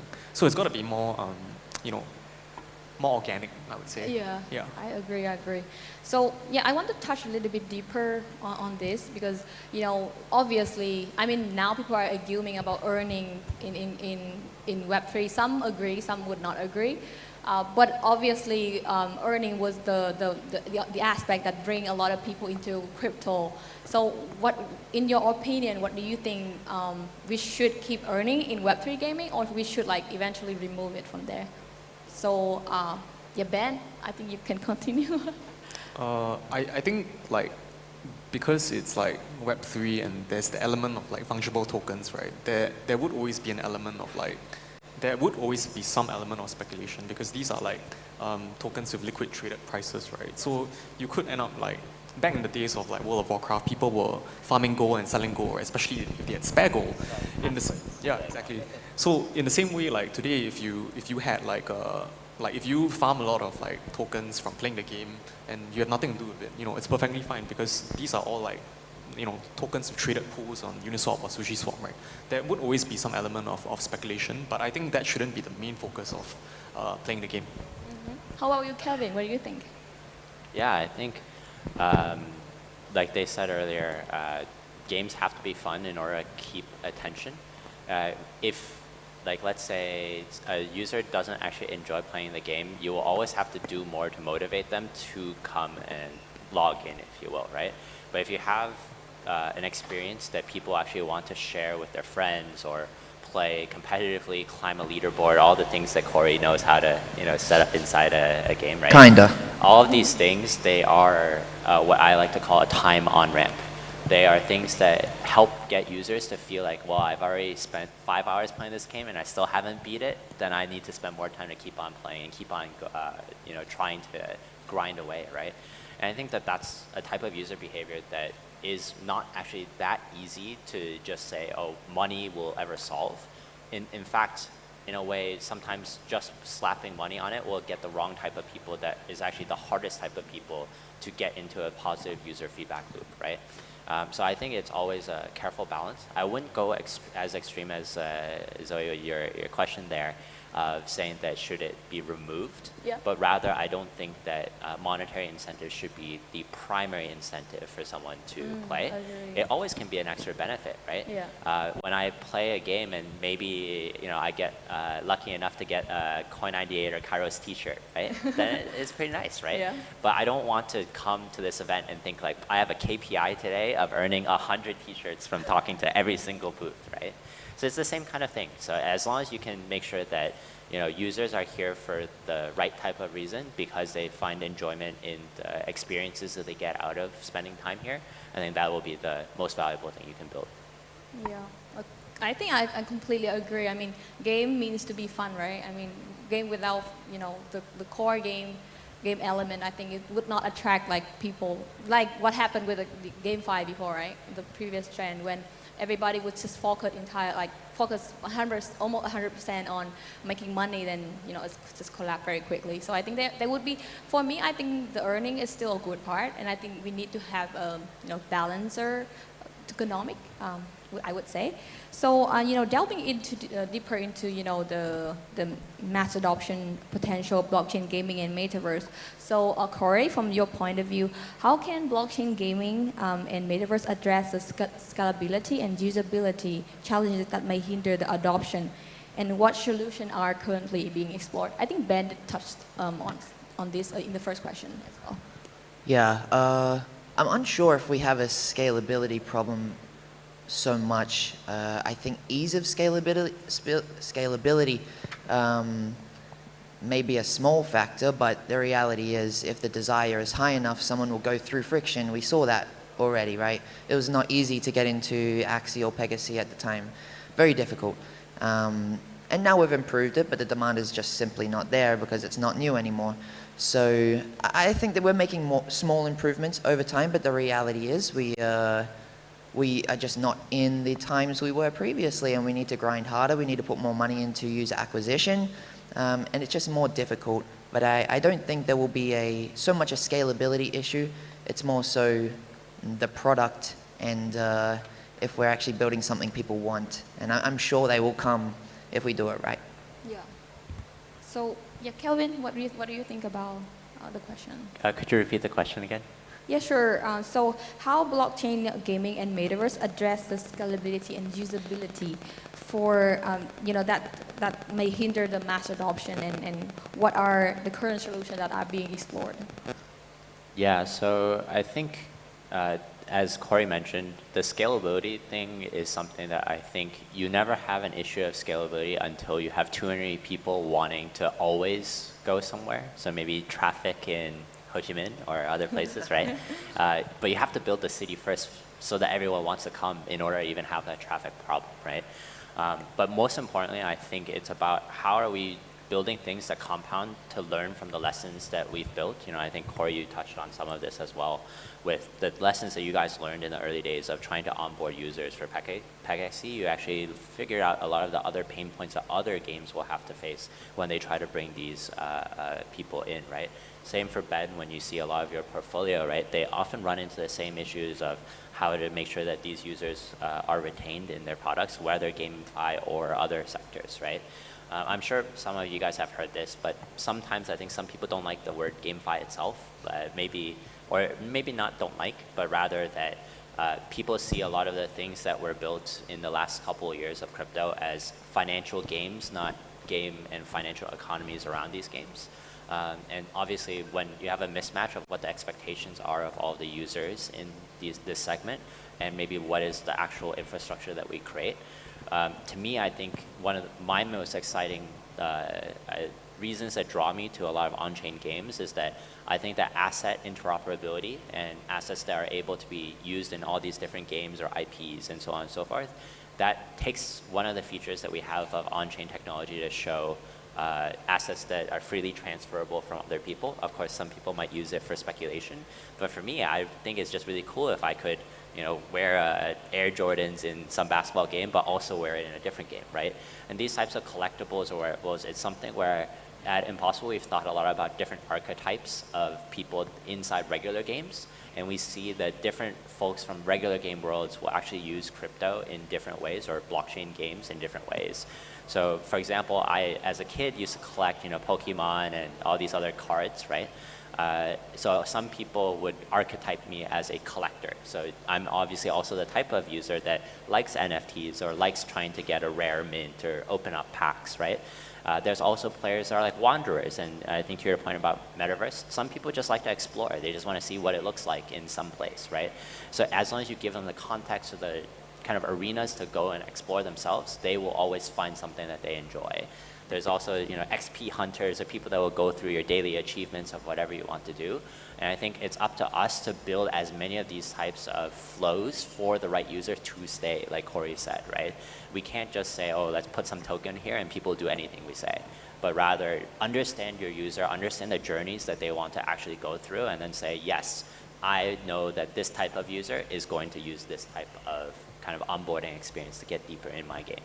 Yeah, agree. So I think, right now I think there's a lot of switch between, just only entirely focus on Web3 players that already exist in the space. I think project rather would like switch a little bit of focus into like having onboard both Web2 and Web3 users, so that, I mean, most of us, I think most of project builder, we are trying to do to reduce the barrier of entering the blockchain space to Web2 users, so that we can expand the users.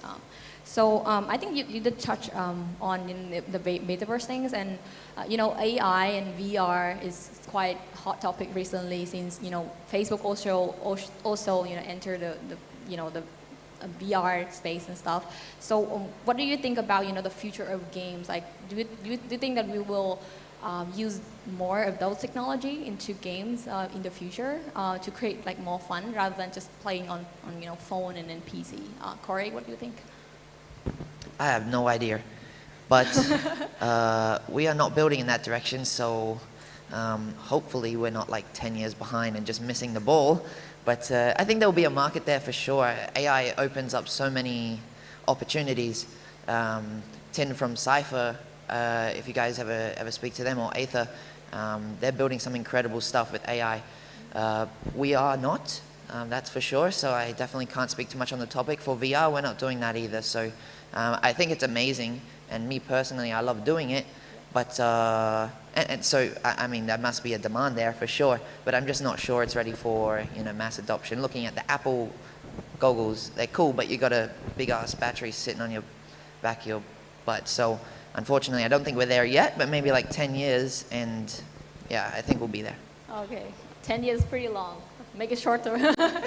So how about you, Ben? What do you think? Since you're a VC, I think you've been working with lots of gaming projects as well. Do you think any gaming are exploring, I haven't yet seen a lot of like games that try to incorporate like VR yet, because I think there's some friction in the sense that you kind of need some hardware to kind of experience like VR, right? You need like goggles, like Google Glass, Apple glasses, right? So there is inherently some friction. But I mean, like, someone else asked me this question about how AI can be incorporated into games, right, recently. There could be things like, randomly generated like characters that, kind of fit like, or like game progressions that fit the decisions that you make as part of the gameplay. Like in Skyrim, there's an assistant that follows you, that acts as your companion. You could like have like the character dialogue run through like GPT-4, for example, and you're able to ask questions to your companion and they answer it in the correct way, right? So those are some interesting innovations, right? But I think at this point, we are still a bit early into this space, right? So we'll continue to look out for how gaming and Web3 and AI. I think it's something that people talk about, but AI and gaming, Web3 gaming and AI is not yet so discussed about. Not that talked about yet. Yeah. So yeah, I think, but I think there are some gaming studios, Corey mentioned some names. I think they are exploring AI as well, like AI creating some in-game character kind of. So it's faster than you drawing the character in-game characters. Takes so much time. So I think that would be one use case. Yeah. So I think we just have 1 minute left, and I already have prepared a belt here. I'm ready. Yeah. I also prepare some questions for you guys. So I will just read the questions, and it's gonna be like very basic questions. And as I hit the bell, you have to answer the question very quickly, okay? So we start with Ben. Okay. Okay, name one crypto that you're holding. CRO. Do it. Okay. Okay, so next one is for Calvin. I know that you have been visiting Vietnam for quite a few times, right? So what's your favorite Vietnamese food? Pho.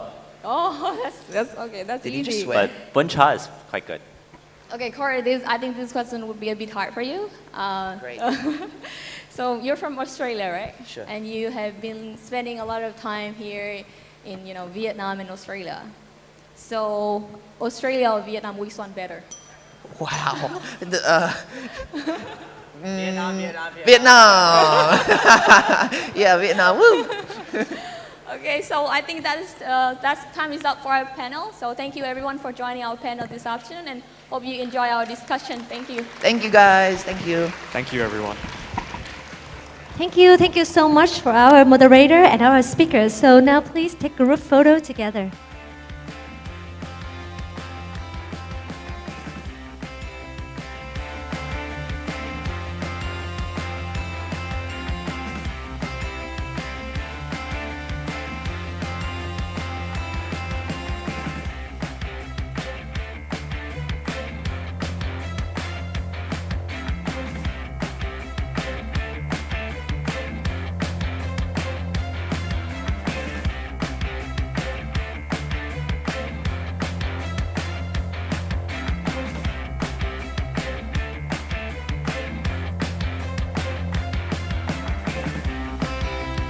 Vâng, thưa quý vị.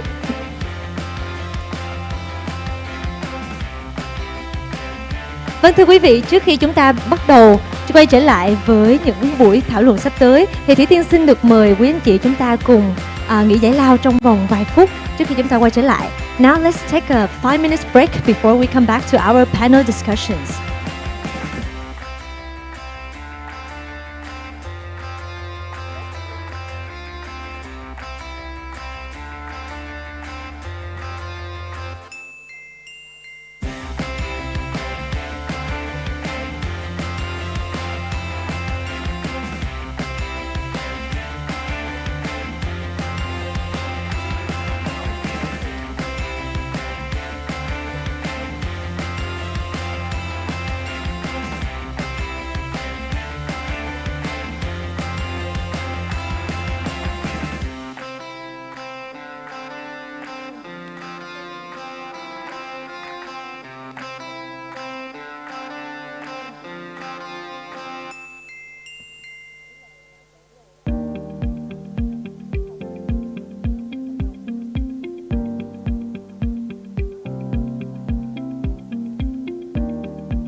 In the vast expanse of the universe, technology is advancing at lightning speed.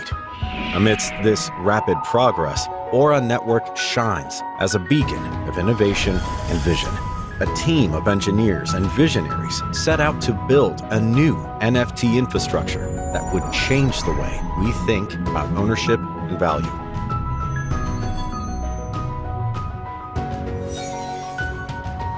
Imagine a world where NFTs could represent more than just digital art or collectibles. With each step, we are bringing our vision of a new future closer to reality. Join us in the journey of transformation. Aura Network, shaping the future of NFTs and the Web3 realm.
như các khoản vay hoặc các bảo hiểm dựa trên NFT.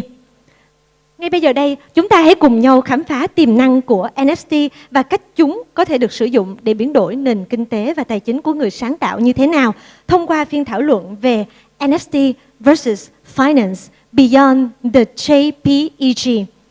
Let's welcome to the stage our moderator, Mr. Gapyan, Director, ARC Community. And our speakers, Mr. Yotan Jan, Head of NFT Research, Defield Digital. Mr. Yang Cheng, Founder of Aura Network. Mr. Oliver, Head of Global Expansion, BitCrunch. Xin trân trọng kính mời các diễn giả và chủ tọa chúng ta cùng chia sẻ những thông tin thật hấp dẫn và bổ ích cho quý vị đang có mặt trong buổi chiều ngày hôm nay. Xin cảm ơn. Hello. Everyone, good afternoon, good morning, good evening to everyone. I think it's quite good. Like, given that all the shit that's happened in NFT space, there's still people who want to listen to this topic and everything like that, so it's positive for us. Anyway, Gabriel from Singapore, I'm part of ARC. I'm fortunately or unfortunately your moderator for the next 21 minutes or so. We'll be talking a little bit about the use cases of NFTs. We're talking about NFTs more than JPEG. Is there a use case either from a digital asset / financial perspective? I've got three esteemed gentlemen with me who will be sharing a little bit of their perspectives. And I think it's a bit unique because they come from very unique backgrounds and everything. But before that, just wanted to get a feel of whoever's in the audience and everything like that. Does anybody in the audience actually hold any NFTs? Or you dump it all already? Nobody holds fucking NFTs. really, just like 4 people in the audience. Okay, this is going to be very interesting and everything like that. You guys have a very tough job to do and everything like that. Keep your hands up. And how many people actually hold crypto? I don't care whether it's a shit coin, a meme coin, a Bitcoin, or whatever it is. And everything does that and everything like that. Yeah. If Darren didn't raise his hand, that would be very, very suspicious. Everything. Okay. So before just wanted to get a feel of where everybody's understanding of what we're going to talk about and everything. But before I go there, very, very quick, like 30-second, 45-second introduction. You know, Oliver, I'll start with you, just for the audience, for context. Sure. I work for BitsCrunch. I'm the head of business development there. We do NFT analytics and forensics. So we focus really on what's happening on chain and not so much what's happening off the chain. Yeah, hi everyone. I'm John, founder of our network, the Layer 1 chain. Yeah, build and support NFT, and we also bullish for IP NFT and any kind of NFT as well. Yeah, nice to meet you and nice to talk with you. Yeah, hi everyone. My name is Ding. So before getting into Web3 and NFTs, I very much come from the Web2 entrepreneurship space, co-founded a healthcare data analytics company, ran it for 6 years, but really got bitten by the crypto bug, the NFT bug. Today I head up our NFT research at Delphi Digital. Delphi Digital is basically a research firm that serves professional investors, and we also run a relatively small venture fund that invests in seed and Series A companies. So really excited to be here. Thank you, guys. More maybe just to stick with you a little bit. So what brings you to Vietnam? Sorry? What brings you to Vietnam? What brings me to Vietnam? Yeah. So I mean, firstly, honestly, I've been just chilling out in Singapore for quite a while. Like, I haven't really been for a conference. I think the last one was probably NFT NYC. But then, like, ever since the NFT bear market, came about, like, there wasn't a lot of reason to sort of like come out. Parties aren't as good as there were before. But a couple of my friends in Vietnam invited me here, and I heard that there is a lot of development and excitement in this area, and yeah, that really brought me here Oliver, today. what brings you here? Yeah, I mean, I was most excited to come to the Vietnamese event because I've noticed that it's a very international crowd here. And although we are in Vietnam, everyone still has the ability to speak English, which in a lot of countries that I've attended events in, it hasn't always been the case. So it's really nice to be here for that. Jiang, do you agree? Yeah, I because I'm in Vietnam. But by the way, for sure, when you come here and everything, you will see that the artists and everything in Vietnam is totally different. Yeah, the quality of NFT, the quality of the art and everything made by Vietnamese, or everything come from the artists, Vietnamese artists is really good. Yeah, I hope that when you come here and when you guys can feel that. Yeah. Do you have like a favorite Vietnamese artist you can do a shout out to? I have many actually. Yeah. Oh, yeah. Really? I play with many Vietnamese manga artists. The quality of them, I think, I don't think is lower than Japanese quality at the moment. Yeah, and I think that I believe that I can bring something from them. Yeah, also to the Web3 world as well. That's nice. So I think it's when you talk about artists, I think it sets the tone very much, for this panel of sorts. I think the world specifically for NFTs is that we are in a time right now where there's kind of like 2 parallel tracks of innovation, if I can say so. So one is on the trading, speculative side of things. You see products being developed, NFT-Fi. You see things like, Blur, obviously. That focus very much on feeding that whole trading aspects, flipping aspects of it.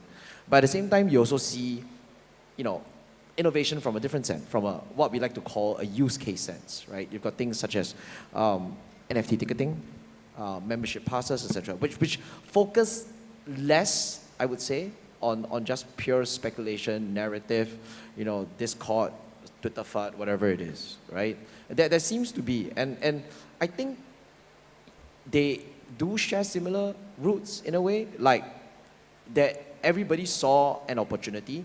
And I would say it's an opportunity not just from a commercial sense, but also an opportunity from an adoption sense, right? But given that we are in a bear, right? And I think the last 2 weeks, if anybody's on Twitter, anybody who's actually following the space will know that we've had a very unique 2 weeks. In fact, I think this is like the bear of the bear. If you look at prices and everything like that, it's morale's low, a lot of liquidity have left the space and everything like that.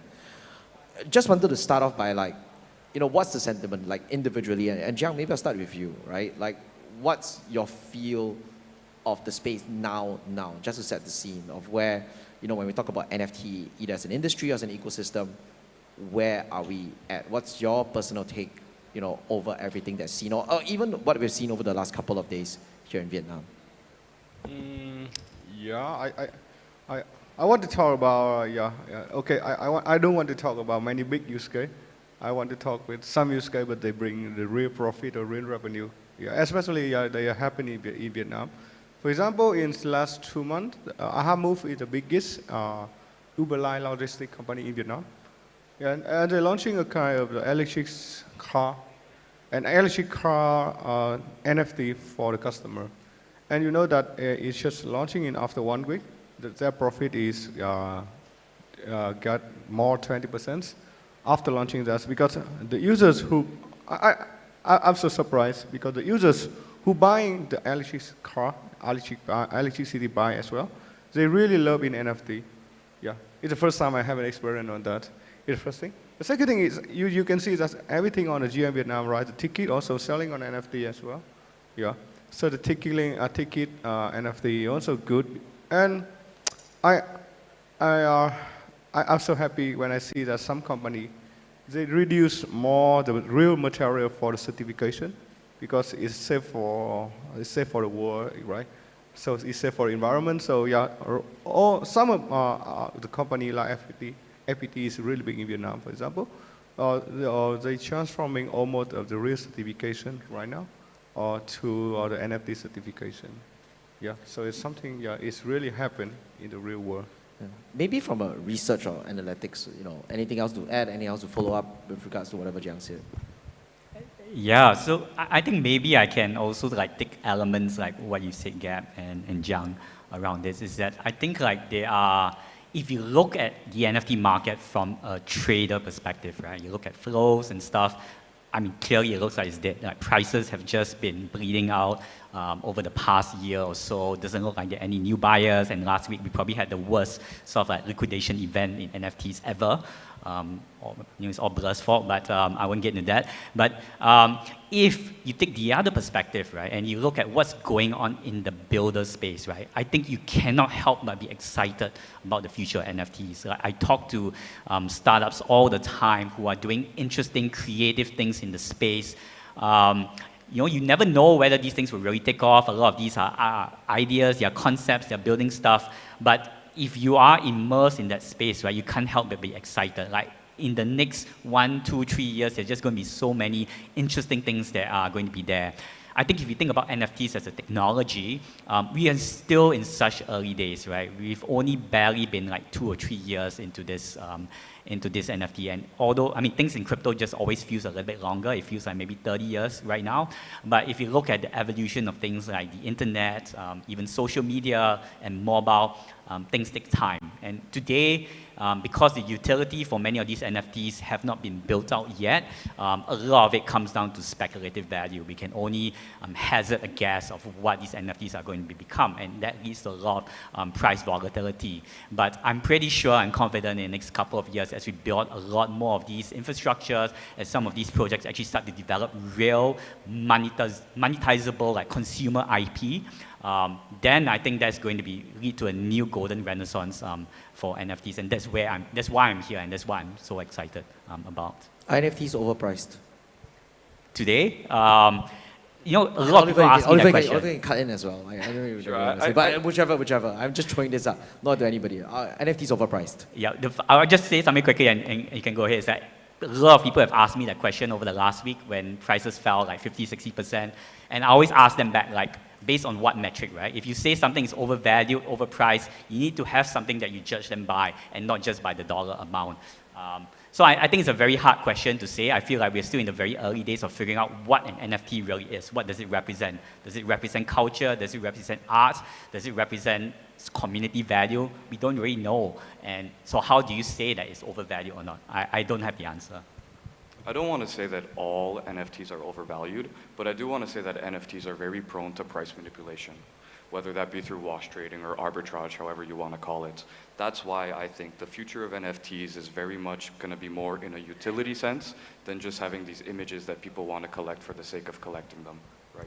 Although I'll also say that I feel like all of us here in crypto, because and I think it's just human nature that we love speculation, right? So I feel like the speculative aspect of things will never go away. There's always going to be a new collection that comes out that people just are buying it because of price and because they like it, rather than just the utility. So I feel like that will come back in some way. And I don't disagree with you. But to the extent that it is now, or it has been within the past 2 years, there was a lot of people trying to capitalize on that, right?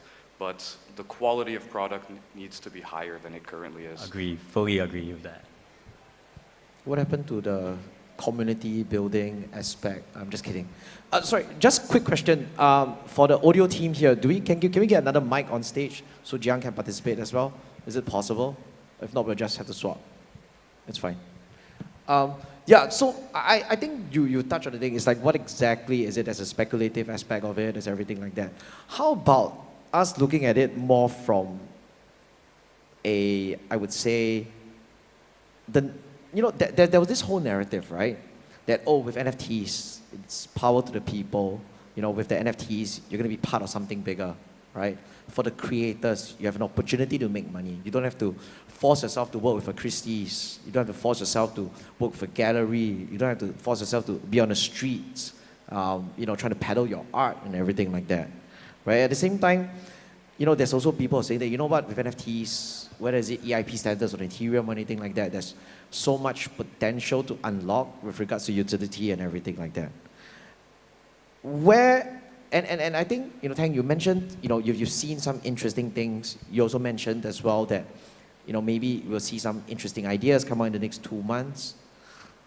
Where exactly are we at? Like what's some tangible examples any of you have seen, And maybe Jiang, even from an Aura Network perspective, like, where are these tangible? Who are these builders? What are these people building? And like, what's an interesting idea or interesting concept beyond a white paper that you guys have? First? Yeah. Sorry, can you yeah. No, basically I'm asking is like, whether is it a membership vertical, a speculative vertical, a community, culture, art vertical, whatever it is. Like, what exactly have we essentially seen, like, going beyond just speculative price? Interesting question, right? I'm paid to ask difficult questions. I think that's for Aura, right? So you can see that's for some newcomer or for newcomer trader, amateur trader. They come to OpenSea, to come to MarginATM, and maybe right now for professional trader, right? They come to Blur, they come to a professional OpenSea, yeah. But so we still have a part for the professional investor for NFT. So what is they looking for? We are building at the moment. So we are at the middle. We are at the middle of the professional trader and also the amateur trader, yeah, the newcomer for NFT. Yeah, so there's room for the professional investor. They want to invest in NFT. They want to understand more about NFT. They want to get some recommendation from AI, for like maybe from ChatGPT for some analyze tool. And yeah, maybe they are the long-term investors. So we talk a lot about the retail users who buying NFT, but I think there is many room for investor who also buying the NFT. So I think what we are building is in the middle. So we support the professional artists. We're bringing more professional artists and also for the IPs. And also, yeah, all of that is support for a professional investor. You touched on something very important, IPs. Yeah. We talk about NFTs are very retail driven, right? And going back to the theme, when we talk about the word finance, right? Very similar to crypto. Where is there an institutional play here for NFTs? Oliver, you're nodding your head. I mean, we've seen examples like Hermes taking lawsuits against people who were using their IP, right? So I think there's institutional plays in the sense that people are going to be starting in the Web 2 space to attack Web3 players a little bit more. And as time goes on, I think there's going to be a lot more regulatory rules, although we're in the Web3 space, that are going to be protecting the IPs that are used in NFTs and in the Web3 space, if that answers the question. Yeah, no, I think it's very scary because, you know, obviously there's been a lot of news about crypto regulations and what is being affected. And you don't see NFTs getting caught in the crossfires directly yet, right? And I'm going to use the word yet. But from the digital asset perspective, and throwing it up to the three of you, and anybody can answer this as well, do you think this would hamper potential progress in the NFT vertical of the crypto space? Like potentially regulations coming in, especially when we start looking at use cases similar to, you know, can this NFT represent a land deed? Can it represent, you know, a fraction of a real estate? Can it potentially represent, you know, very similar to, I use this American football example, the Green Bay Packers, which are fan-owned, right? And can it one day be replaced, you know, with some form of NFTs, tradable or not, right? Would that result in some form of regulatory oversight? I wouldn't say clampdown, I think that's a bit harsh, but kind of like regulatory, you know, oversight into something like that will hamper essentially the innovative progress the space is trying to make. Sure, go ahead. I think we need a little bit of regulation because a lot of what makes the mass media for NFTs tends to be the bad news. We rarely get to see the good news, the good projects, the good examples of NFT utility. But normal, I don't want to say normal people, but people who aren't involved in the Web3 space. Nobody's normal in crypto, bro. But people involved in the Web2 space that don't know anything about Web3, they tend to have the idea that everything revolves around a scam. People know the Logan Paul's examples of the world, and people are really scared. So when people understand that there is regulation, I think adoption and growth in the space is going to be improved a lot. What's the first regulatory recommendation you would make? Yeah, maybe I'll just add some thoughts to that, right? Like, actually, I think if we look at the regulatory landscape across the world, especially like what's going on in the US, where the SEC is very clamping down on tokens, they declared like a lot of these tokens as securities. I actually do think that this is actually giving some tailwinds to NFTs because I do feel like NFTs are going to be probably one of the last areas that will actually fall under this sort of like regulatory oversight. Because I think today there's still a case to be made that, you know, NFTs at the end of the day, they are just, you know, they are pictures, they are JPEGs, you know, and if you really decide to really clamp down and start to regulate NFTs, then you really beg the question that maybe everything that we have today are actually securities, right? That LV bag that you buy, is that a security? Yeah, you know, if you consider an NFT as a security, then you know it surely falls under the same realm as well. So I think what this has created is that it's given a little bit of white space, right, for NFT founders, NFT builders to know that I think like in the next few years, they do have a little bit of breathing room. They are probably not going to be as heavily watched for because there's a much bigger game that many of these regulatory bodies are going for, which is these like fungible tokens, which are probably, you know, they have like $1 billion of like market caps, and it does make sense for these bodies to sort of like regulate. But I do think like NFTs have a little bit of breathing space, at least as of right now. But you know, if the scams start to increase a lot, then you know I think on a local level, it does make sense to have that consumer protection laws in place to make sure that people are protected. Now, if I can add something there, I think you're talking specifically about the projects, but I can't name names right now, but we're working with some pretty big names for anti-money laundering, because a lot of money laundering does happen through NFTs, so there is regulatory steps being taken in place right now to protect from that. Yeah, I guess that probably happens. Yeah, I guess also depends on which regulatory jurisdiction you are in. But I have another view. So when I stand in another view, right? So if I stand in the IP view, for example, I am the IP owner and I'm selling the merchandise. I get more profit and get more revenue on that. And for example, Nike, you see that they're selling the merchandise on Web3. So the digital asset or the merchandise actually on Web3 is an NFT. So I think it's totally different. I guess like it just means that, because I think NFTs is just a very broad word we use, right? But it can represent so many things. If your NFT represents, say, it becomes like a real asset representation, like treasury, securities, equities, and that could very well happen. For sure, I think that needs to be very heavily regulated. But like what Jiang said, like for example, if you're Nike, you're selling digital shoes for $20 a piece, like with dot swoosh, you know, how can you say that that's a security, right? That's a product that people are buying for their entertainment value. So I think it's a spectrum of things. We just have to be aware of the nuances here.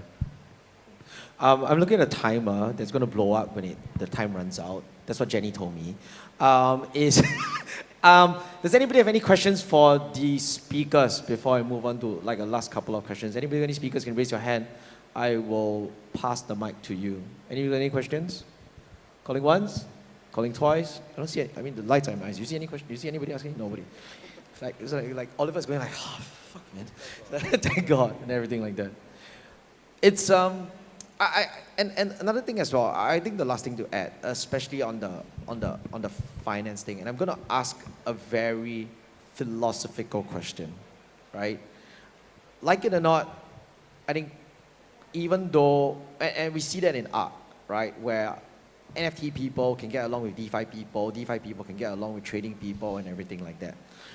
Do you guys see a time or an opportunity where different people who probably have more of a crypto background, like myself, potentially working with people such as maybe what you guys are doing, more from the NFT space? Because, you know, there's this, I won't say a division or a divide, but, you know, obviously there are some people stay in the lane. They're like, you know what, I'm a DeFi guy. I don't touch NFTs. Don't know what the fuck they are.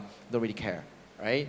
But then there are NFT people who are like, you know what, I also don't know what this is and everything.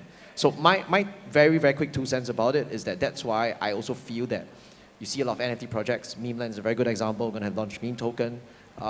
Ape obviously has the Ape coin. I do feel that that convergence happens when some form of NFT projects offer some form of token for good or for the right or wrong reasons, or they offer them, you know, or token projects or tokens, basically DeFi projects offering some form of NFT to represent a form of identity or ownership, right? The way I'm thinking about it is kind of like how you use a DEX, and you know, people don't want to dox themselves, but you can still use your wallet as a form of identity represented by NFT.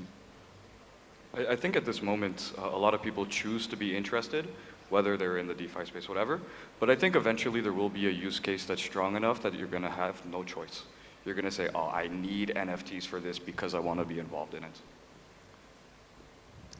Yeah, I mean, how I think about it as a very high level, right, is that, you know, and there are nuances to this, that I think DeFi is for the institutions, and a lot of what is being built in DeFi eventually will be built into some of these like institutional based software rails. And you know, as a typical user, my parents, my grandfather, they're not going to go on Uniswap and buy tokens, right? It'll be all integrated into the back end of the banks and the institutions they sort of like deal with. Whereas for NFTs, I think NFTs is where, to me, I always tell people like NFTs are the gateway to Web3, right? Because it's just interesting, it's fun, and people, humans, we have a nature to want to collect things. We want to differentiate from other people, and that's why we buy all these different skins on the games that we are playing. We buy all these different very cute items because we want to show people we have. We collect all these different pieces of art so that we can display it in our home or on our handphones or as our profile pictures. I think that never goes away. So I feel like there will be that sort of like intersection,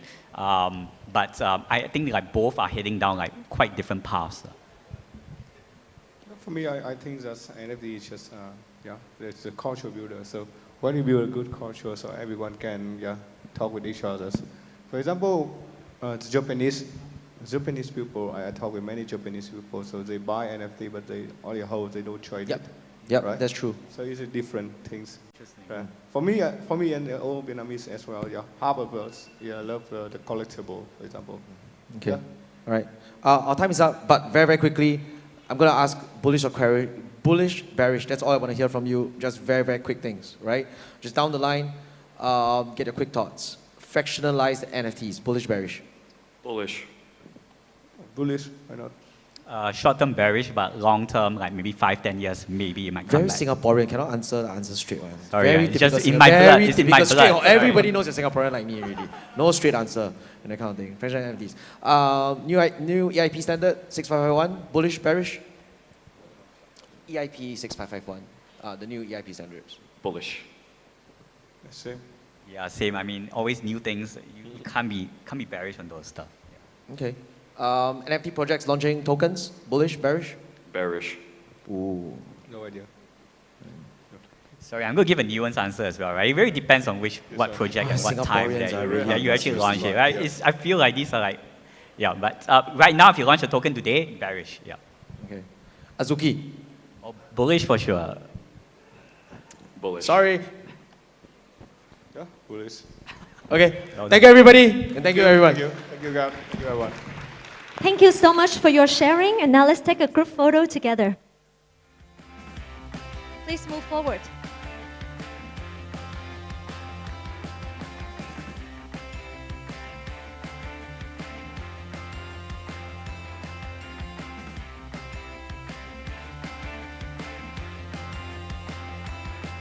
Thank you so much.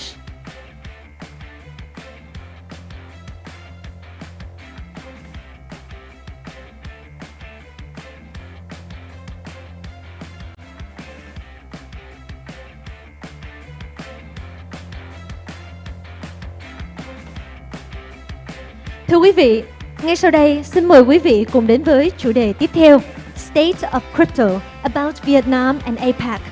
Trong chủ đề này, diễn giả của chúng ta sẽ cung cấp những hiểu biết có giá trị về tình trạng hiện tại của ngành công nghiệp tiền điện tử, cũng như nhấn mạnh vào các cơ hội và sự phát triển độc đáo trong thị trường trò chơi blockchain của Việt Nam.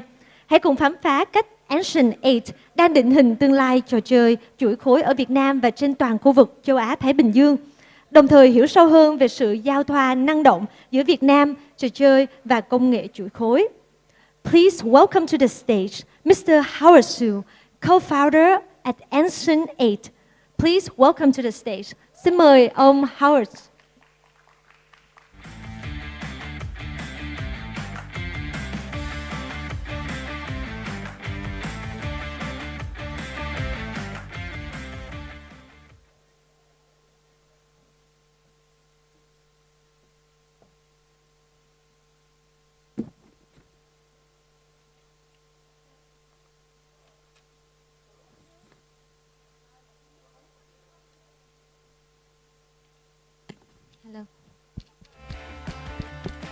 Hello.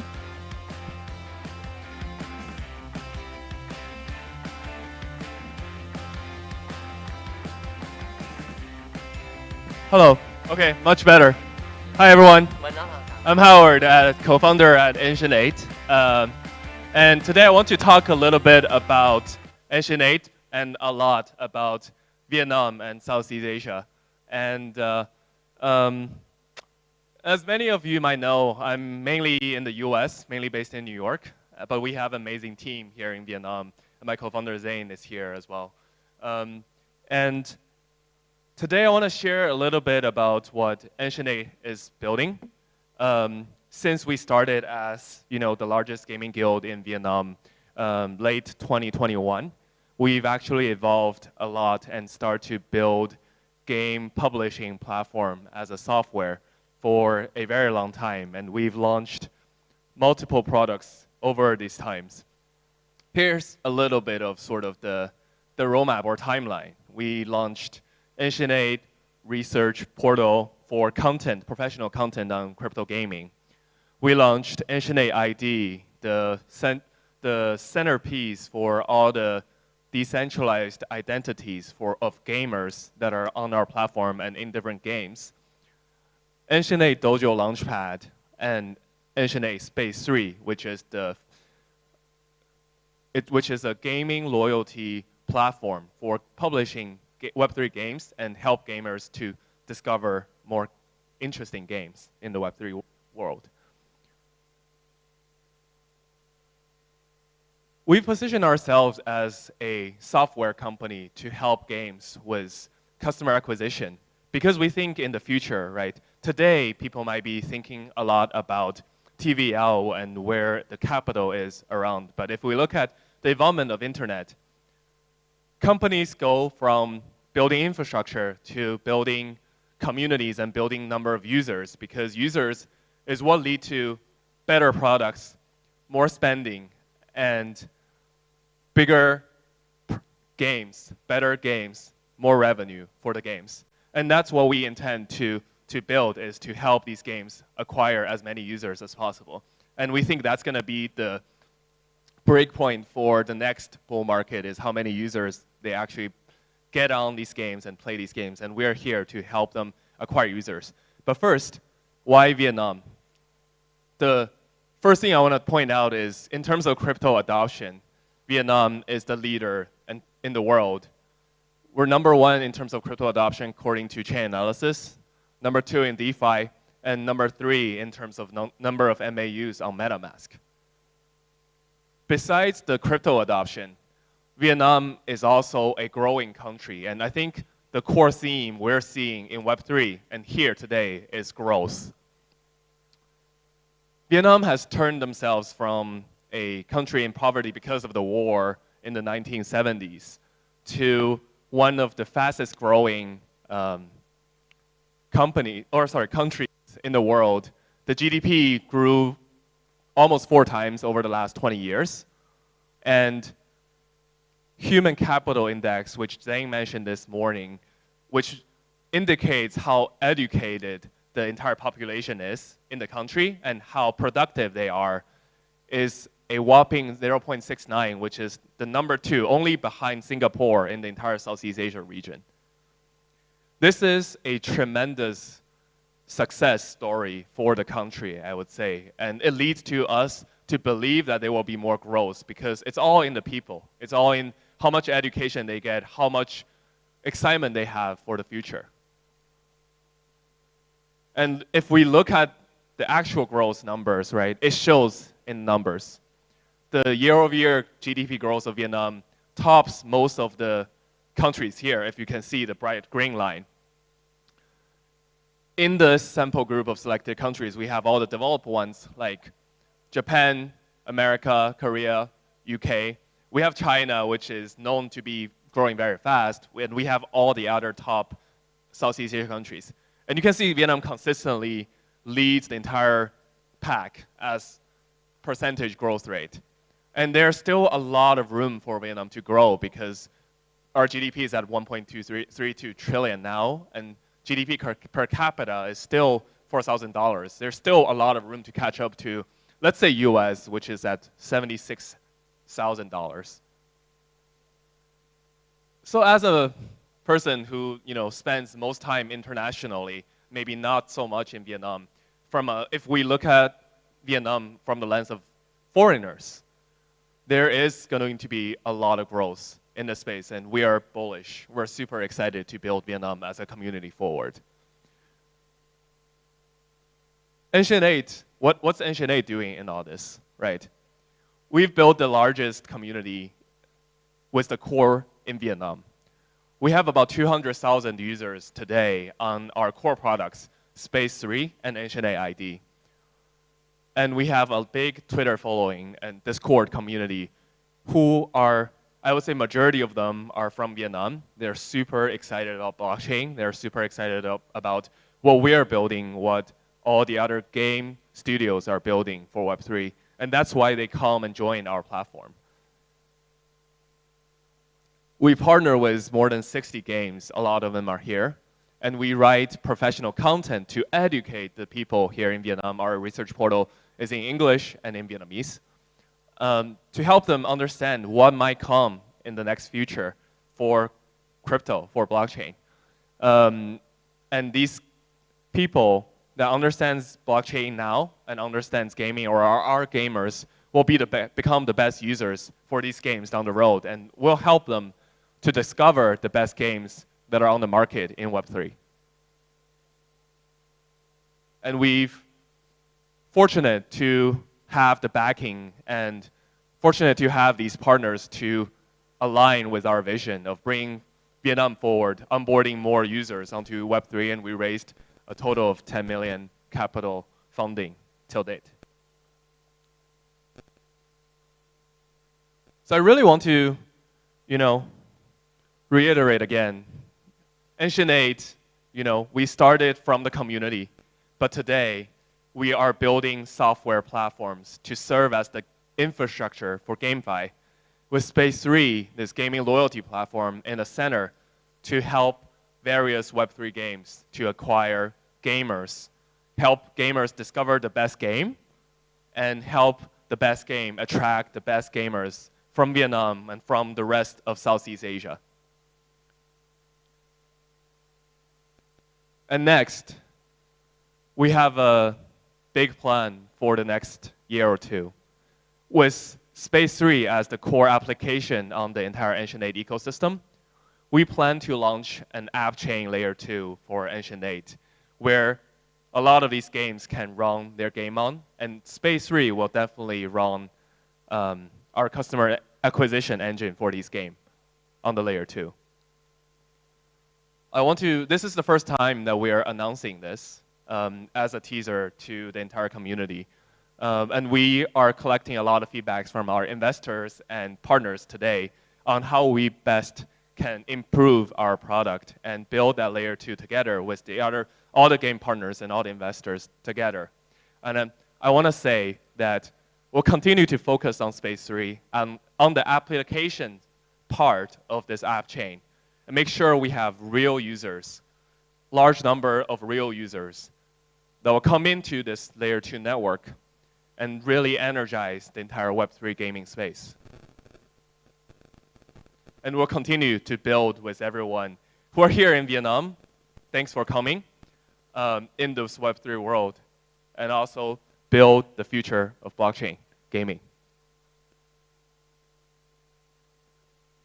So yeah, this is what I want to share and what we plan to do in the future. I just want to say, just from me, my experience in Vietnam and working with the entire team, a big team in Vietnam, this is looking at today's world, right, where growth has stagnated in both China and US and in some of the most developed countries. I see the most excitement, the most amount of energy here in Vietnam. And the numbers are proving it. And we look forward to build with Vietnam together more to be a leader in the entire Web3 industry. So thank you. Thank you, Jay.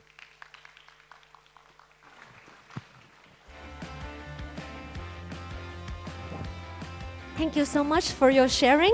Và bây giờ đây thì Thủy Tiên xin mời Miss Sam Hoàng, CGO của Caris Ventures có thể lên để trao hoa cho diễn giả của chúng ta.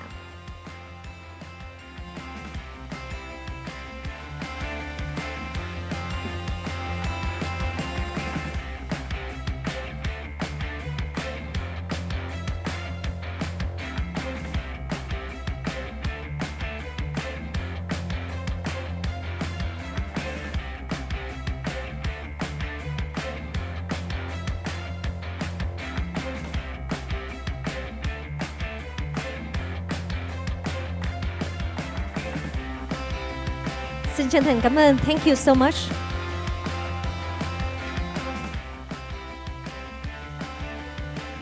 Thưa quý vị, có thể thấy trong những năm gần đây, APAC đã trở thành một trong những điểm sáng trên bản đồ công nghệ tại khu vực và thế giới.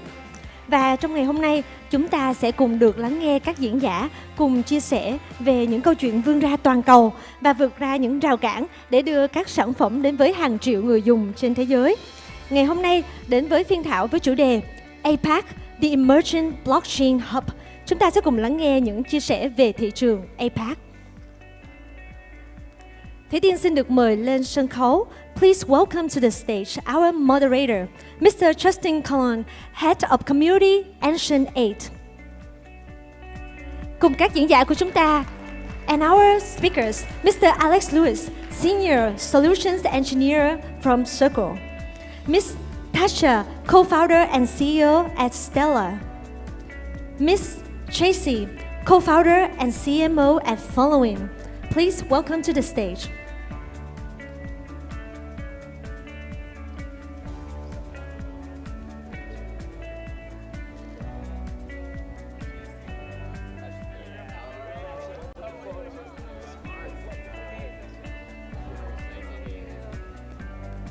Xin một tràng vỗ tay dành cho các diễn giả của chúng ta được không ạ?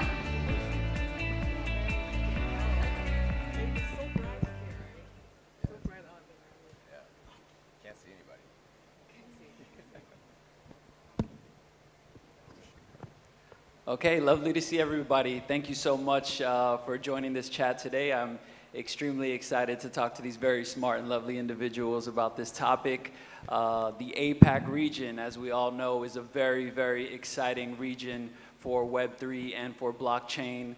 There are so many cool things happening, so many exciting things happening. So really excited to have this chat today with you guys. I think we should start with some introductions. That would be a great place to start, and then we can go straight into the chat. So Tracy, if you can start us off. All right, thanks very much, Justin. Hey guys, very great to be here as a guest to speak at the GM Vietnam conference. That's really my first time to be here. And I'm discovering all those potential, the hot vibes around here, everything. So I'm Tracy. I was the CEO of Cointelegraph, Chinese version. I think you guys heard a lot about Cointelegraph, right? And lately I just joined the new platform Followin. I think Followin also made a great noise here locally in Vietnam. I'm taking the role CMO and co-founder. I'm in charge of marketing and BD part as well. So hopefully to have more to share with our Vietnam communities. It was great to be here. Thanks again. Thanks. All right, Tasha, quick introduction. Thank you so much.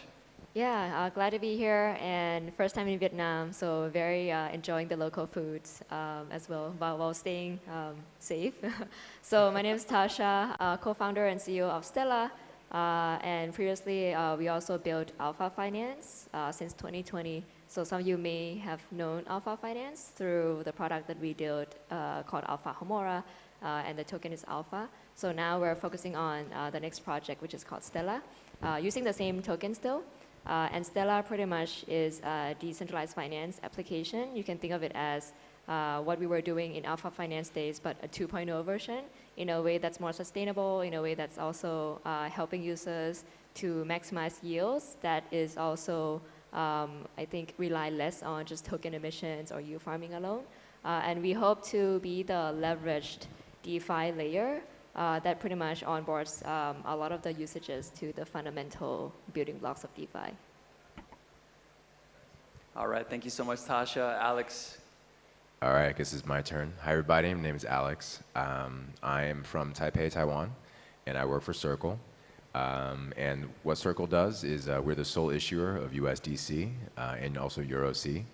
And we try to bridge, traditional and Web3 ecosystems with USDC and EuroC with a stablecoin. And we also do a lot of other things. Please go to our website. Maybe it's too early to plug this, but go to our website and kind of take a look at the different products that we're coming out with. We're coming out with wallet infrastructure as well. It was a soft launch just this past weekend. You can take a look at it. It's very exciting, and I'm happy to be here. This is my first time in Ho Chi Minh City. I've not been safe. I've been eating everything, and I've been loving it. Well, welcome to Ho Chi Minh City. It's an amazing city, especially for eating. Yeah, thank you so much, Alex. And by the way, if you've never considered voice acting, that might be something you should consider at some point in the future. I used to work in radio. All right, there we go. That speaks to the smoothness. All right, so let's go ahead and jump into it, guys. I'm ready for some exciting questions here. So the first one we have for the day is, in the APAC market, what are the unique advantages and challenges for building and scaling blockchain projects compared to other regions? Are there any specific cultural, regulatory, or technological factors that make APAC a fertile ground for blockchain innovation? I don't know if anybody wants to jump up first or if we just go in order here. Do you have any thoughts there, Tracy? Yeah, it's okay. Start from me. So I didn't introduce Followin yet. Followin is so we are quite a remote team, but we have our operational team based in Hong Kong. So you will find me often between Guangzhou and mainland China and Hong Kong. So you guys might heard a lot about news on regulation side coming from Hong Kong, right? I think from that part of angle, I don't really know very detailed regulations going on regionally in APAC, but I could bring some insights which after the conversations with regulators in Hong Kong and also knowing what's going on with the communities. Because just 2 days ago, we had a very long Twitter space collaborating with Invest HK and Cyberport. Also had lots of guests from Hong Kong communities and the project side, right? And I think Hong Kong has these very friendly regulations, which encourage lots of Web3 projects from China side also getting into Hong Kong market. And still, at the same time, like Coinbase, Gemini also, they've been participating, the licensing things with the government, right? So we see the hype during this April Web3 festival. A lot of builders and also Chinese communities, guys, they rushed into Hong Kong during that part. I think Hong Kong makes itself very unique in terms of regulation side, but we will see what's going on really, what kind of profit it can really bring to communities, to the, really user parts. For example, Hong Kong started the real trading, like the policy, that part of policy started from the 1st of June.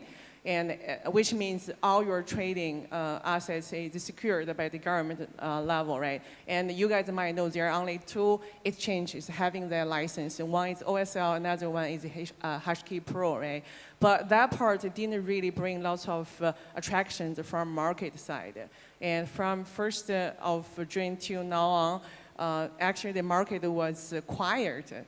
There's something we expected was different. We thought probably we'll have lots of noises, right, regarding to trading volume or the prices, all sorts of things, but still it's not. But I think in the long run, Hong Kong creates this very friendly environment for everyone feel safe to go and build, and you can find lots of help from Invest HK part, the Cyberport part.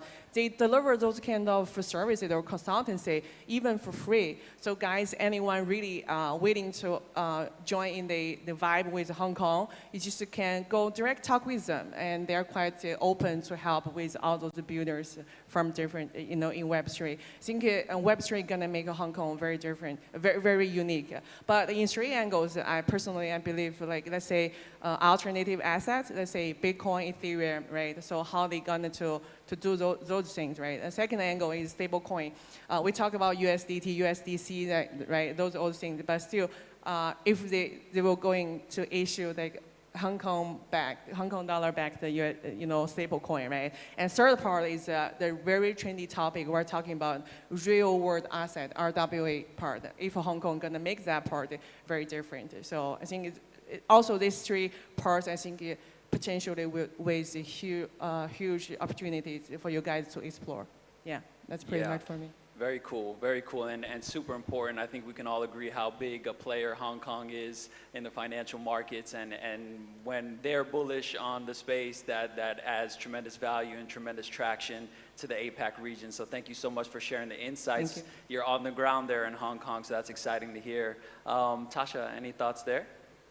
Yeah, I would say as a builder, a DeFi builder from APAC, what I see as a big advantage is that a lot of users pretty much are ready to adopt whatever available services or products on chain. Although there's going to be a bit of a barrier to understand certain products, but I think the drive to really use it is there.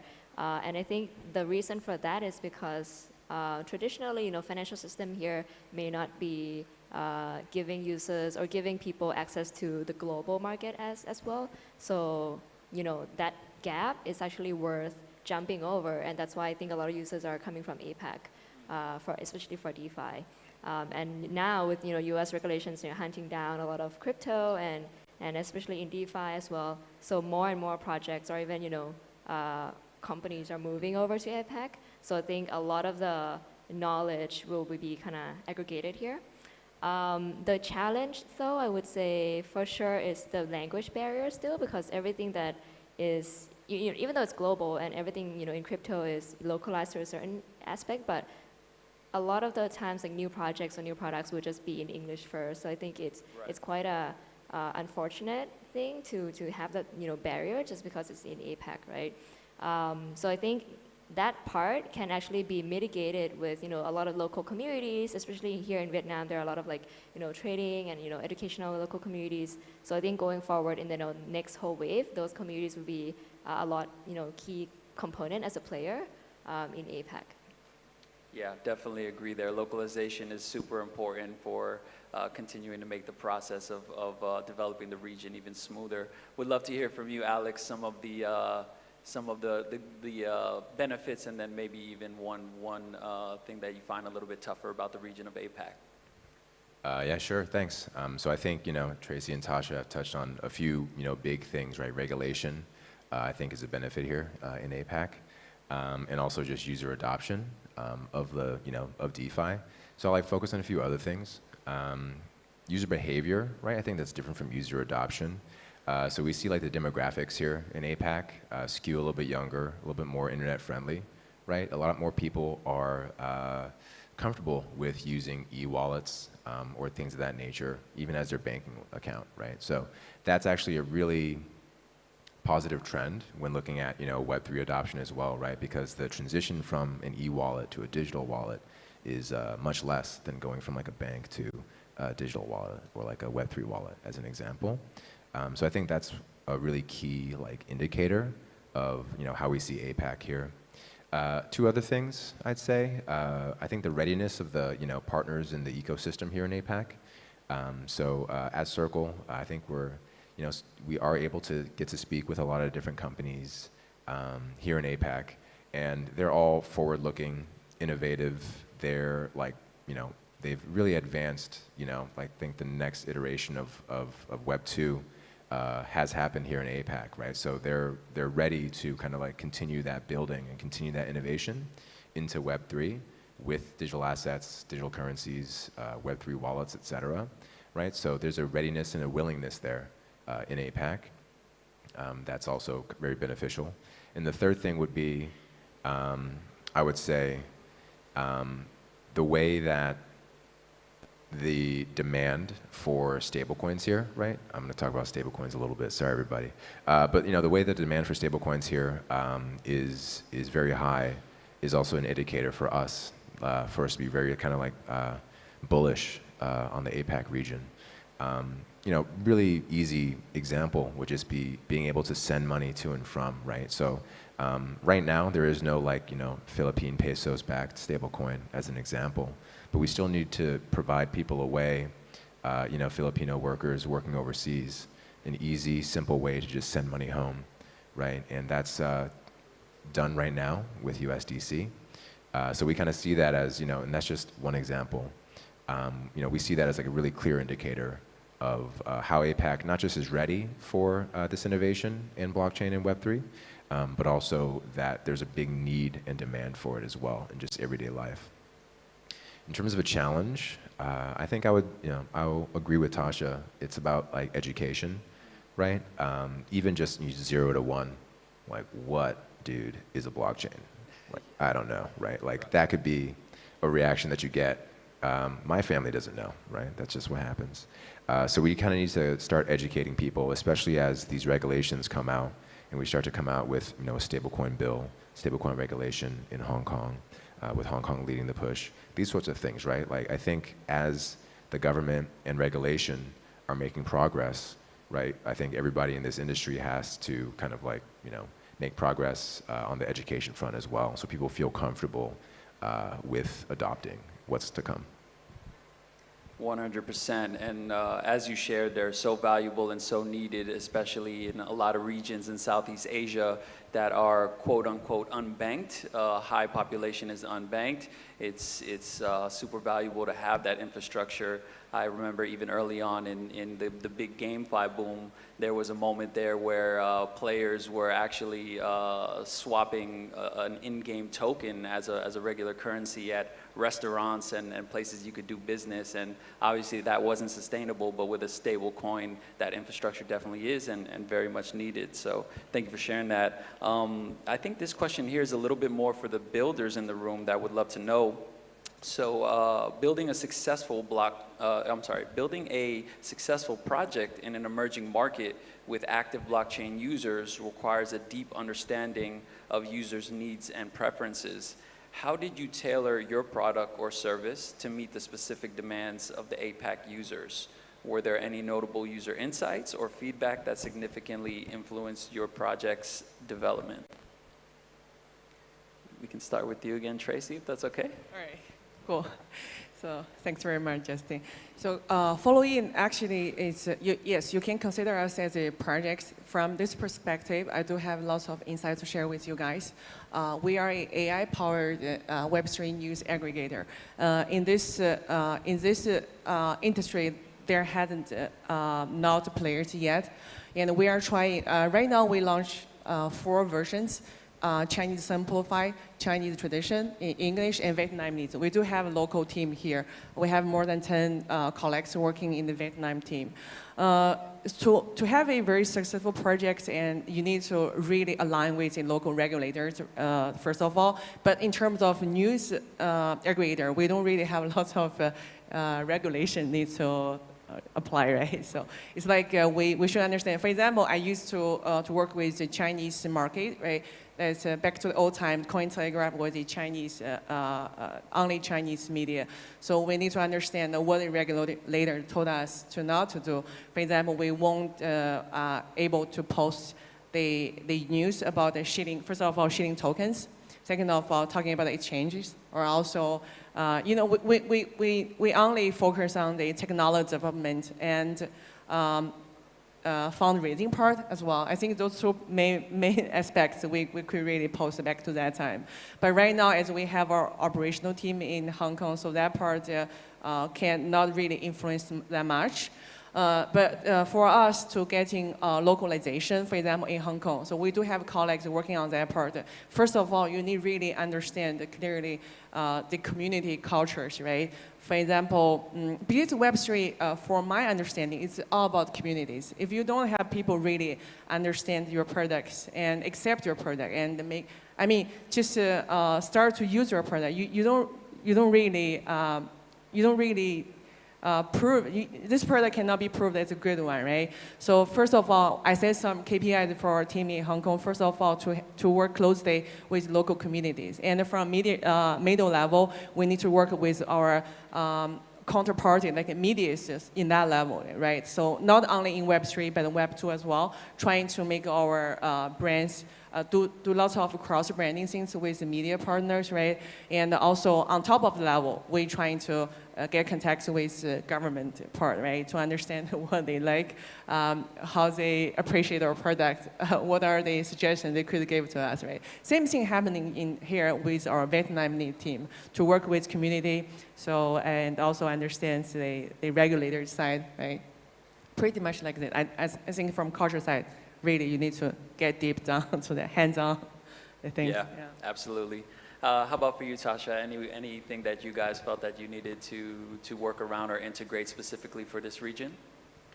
Yeah, I think for us, I would break it into 2 parts, right? Like beginning of the project days, we focus a lot on just global market, meaning like anyone who's already on chain, on Twitter, understand what we do, and we focus on their needs. And a lot of crypto degens or like, you know, on-chain DeFi users, they just love taking leverage. So we make it such that they can do it for all the DeFi strategies that they're already doing. So hence, you know, that's why we came up with the whole concept of leverage yield farming back in the days, right?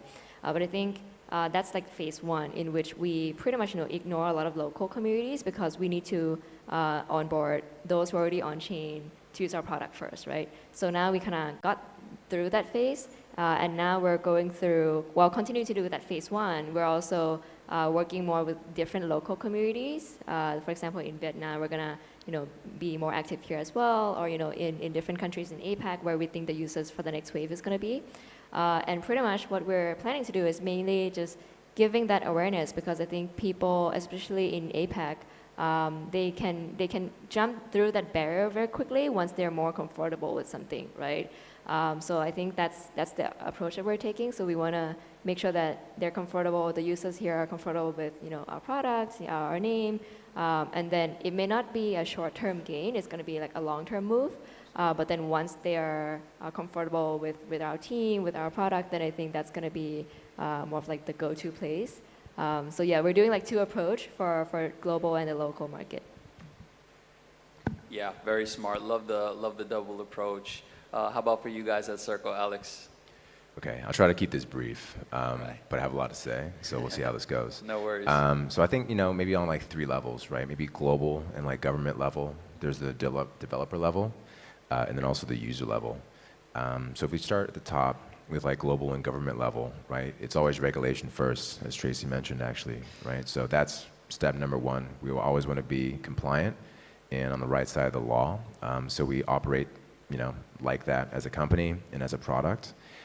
So for APAC specifically, we received our mass license in Singapore, right? That's like our first sort of inroads into APAC, and we plan to do a lot more here, right? So, but always start with that, with regulation first. And we also do, and we believe in transparency and trust, right? So USDC would not be what it is as a product without transparency and trust down to you know exactly how it operates, you know exactly how we manage it, any single time, every step of the way. So that's like another product decision, and I think that's important for everybody in APAC, everywhere else as well. And also just continuous learning and adaptation on the government level, right? So knowing how we can be more strategic as a company, as we enter APAC, as we start to learn, build, and grow, and innovate with the community here. We need to make sure that we're not just doing what we want to do, what we think is right? We need to learn from the community, listen to what they want, listen to what they say, listen to the regulators, and show up in the right way. I know I'm gonna be real quick. Developers as well, right? So like building, functionalities around USDC and just elsewhere, other products as well. So for example, cross-chain transfer protocol is an open source protocol that we've released, and it allows you to move USDC from one blockchain to another. So basically just removing the fragmentation of your USDC liquidity. And I think that's actually really important for DeFi to be able to do that in a programmatic way. So trying to build more functionality around the USDC product. So then, as we release more sort of open source functionalities, right, we don't get to dictate or determine how that's going to be implemented or what could come out of that, but we want to give that functionality to see what this community can build with that sort of functionality. And then on the user level, I would say just try and make it as easy as possible for people to just use blockchain, use Web3. I think right now, the big focus is on wallets, right? Making sure that people know exactly how to get on a wallet, how to start using it, et cetera. So those are the 3 main kind of like focuses that we're looking into in APAC and also global. Love that, super important, and I think you guys are doing a really great job. It's a tough sector to be in the space, but as you shared, openly and transparently helps get the job done, and that helps the region as a whole continue to develop, which is fantastic. We have 2 minutes here. I think we can run off one quick question here. We'll have to keep the answers short and sweet, but are there any emerging technologies or trends that you believe will help shape the future of the blockchain industry in APAC? Is there anything that stands out for you guys there in terms of a trend or a technology? Yeah, I can go first since Tracy's been just like... Yeah, Tracy's been nailed on first every single time. I can go first. So I think the trend is just like what we see already. Actually, in the presentation before this, in the keynote, is he still here? Right there, that guy who's not paying attention. But yeah, in the keynote before, right, he was talking about, user adoption in Vietnam. Howard, thank you. Big shout out. I love the presentation. But you could actually see, right, just like that user adoption is huge. It's critical to our community, right, to our industry. Just seeing that, and then again, like just the emergence of like easier to use wallets, not just for the users, but for the developers as well, right? Because this is a community that needs to build. So giving the builders tools that they can use to build the sort of applications and use cases that they want to build. I think that's going to be the next innovation, right? You can kind of look at like something specific, like multi-party computation. Just a couple of years ago, that was cutting edge, and that's going to be closely fast becoming a commodity. That's going to be easy for anybody to deploy. So then it makes wallets safer, and then now we're going to have better UX and so on and so forth. So that's what I see. For me, quickly, I think a lot of the new users are definitely going to come through games, as we have seen a lot of games, whether it's crypto native games or Web2 studios coming over to Web3, and then after that whole wave of gaming on chain, then there's going to be a lot of protocols or even DeFi ourselves looking to make use of the gaming assets. So I think eventually, hopefully, people will be, utilizing that in-game assets on blockchain without even knowing that it's, generating yields or what protocols they're using behind the scene. So hopefully, that's my view, where a lot of the sectors of, applications on chain become the same group without, segregating. Hey, this is, game, this is DeFi, or this is NFT, but it's just going to be more of like a Web3 applications, pretty much. Personally, I'm a big fan of DeFi, so I'm pretty much bullish on that side. It's not a matter of bull market or bear market. It's always DeFi. I think decentralized finance is going to replace, taking over a big part from traditional finance side. That's for a long way to go. But at this stage, my main focus is on real world assets, as I just mentioned earlier. It's not really, probably it's still a long way to go to real, Web3 world, but why not to find a middle way, like a Web 2.5, let's say, right? And real world asset probably from that perspective could help a lot with regulation, very clear regulation, of course, and also the strong support from traditional finance, let's say, right? That's a potential I could say, RWA. Yeah. Absolutely. Awesome, guys. Well, thank you so much for your sharings today. We did run out of time just now, but thank you so much. Truly insightful. Please give a hand for Alex, Tasha, and Tracy. Thank you so much. Thank you so much for your insightful sharing. And please move forward to take a group photo together.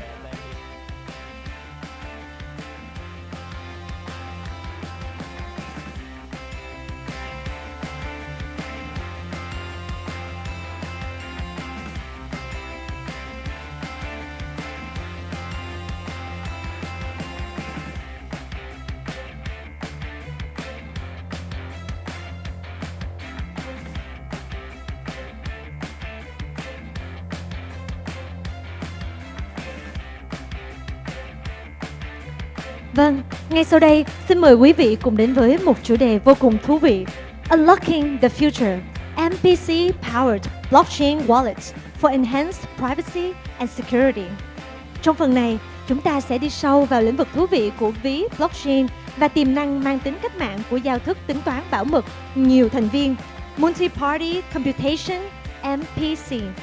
Và diễn giả Thanh Nguyễn, CTO của VNG, co-founder của VeryChance sẽ chia sẻ những quan điểm sâu sắc về cách các ví blockchain do MPC hỗ trợ đang định hình tương lai, đảm bảo quyền riêng tư và bảo mật tuyệt vời cho người dùng như thế nào. Hãy khám phá cách blockchain đang thúc đẩy sự đổi mới trong không gian này và trao quyền cho các cá nhân kiểm soát tài sản kỹ thuật số của người dùng hơn bao giờ hết. Please welcome to the stage Mr. Thanh Nguyễn, CTO of VNG, co-founder of VeryChance.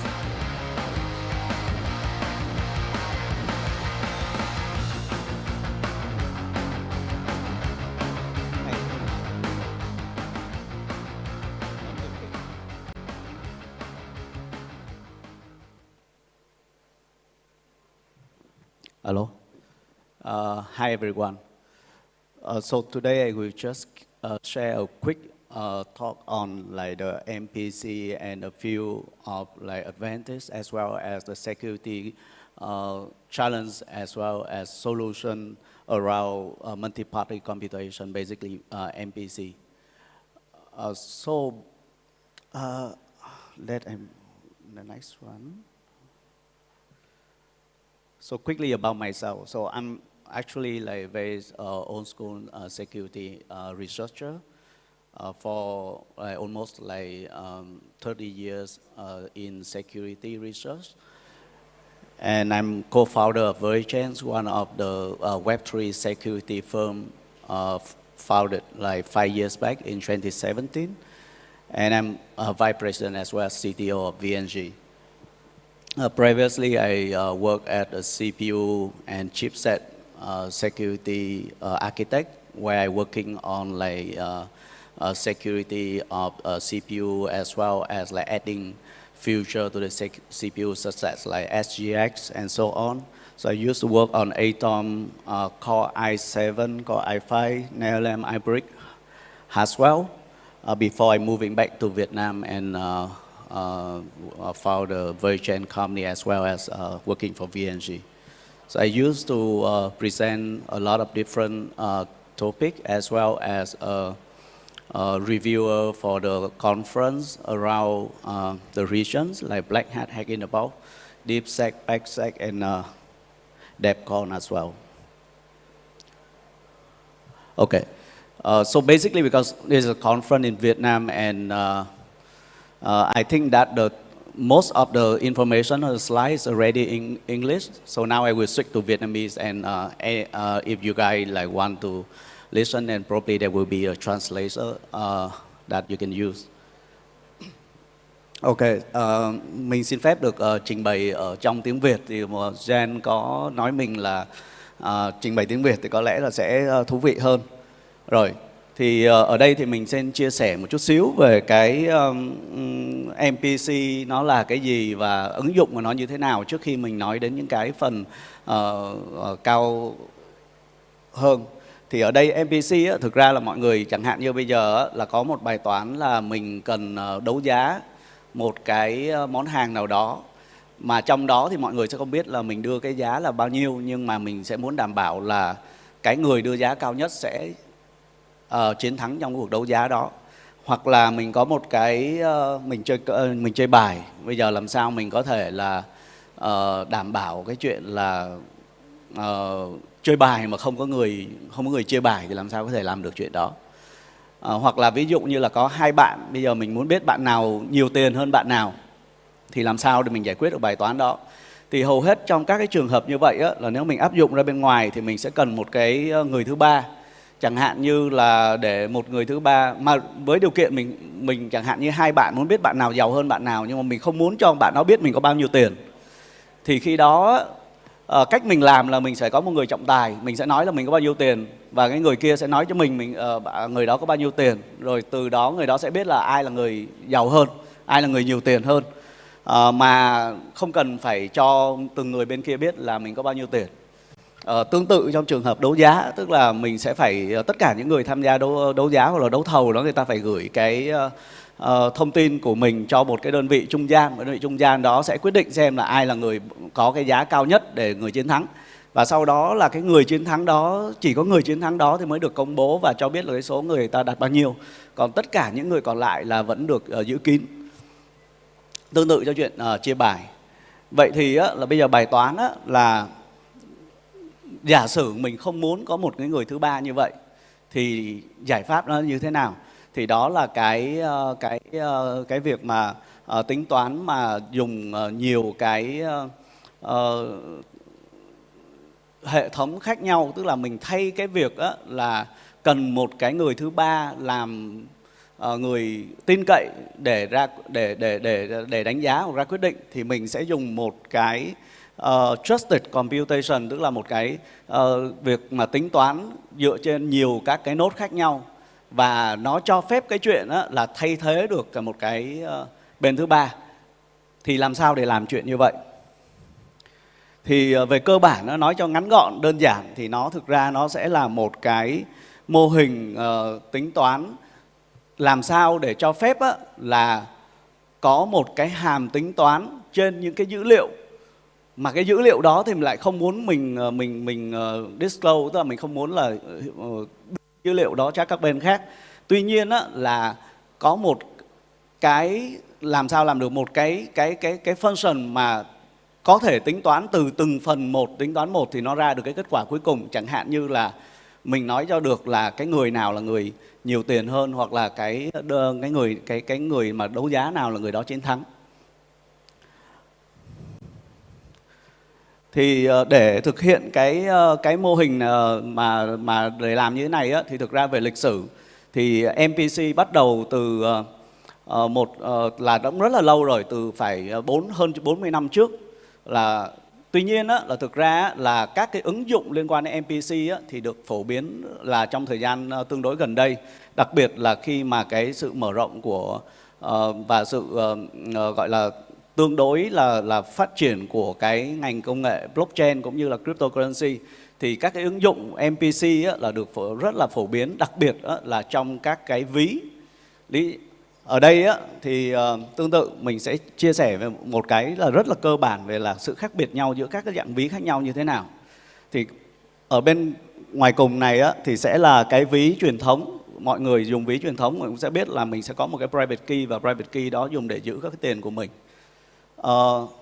Cái vấn đề của chuyện làm như thế này là gì? Vấn đề nằm ở cái việc mà cái ví mà mình có giữ một cái private key thì thực ra cái vấn đề lớn nhất của nó là người dùng là phải chịu trách nhiệm về độ an toàn của cái khóa đó.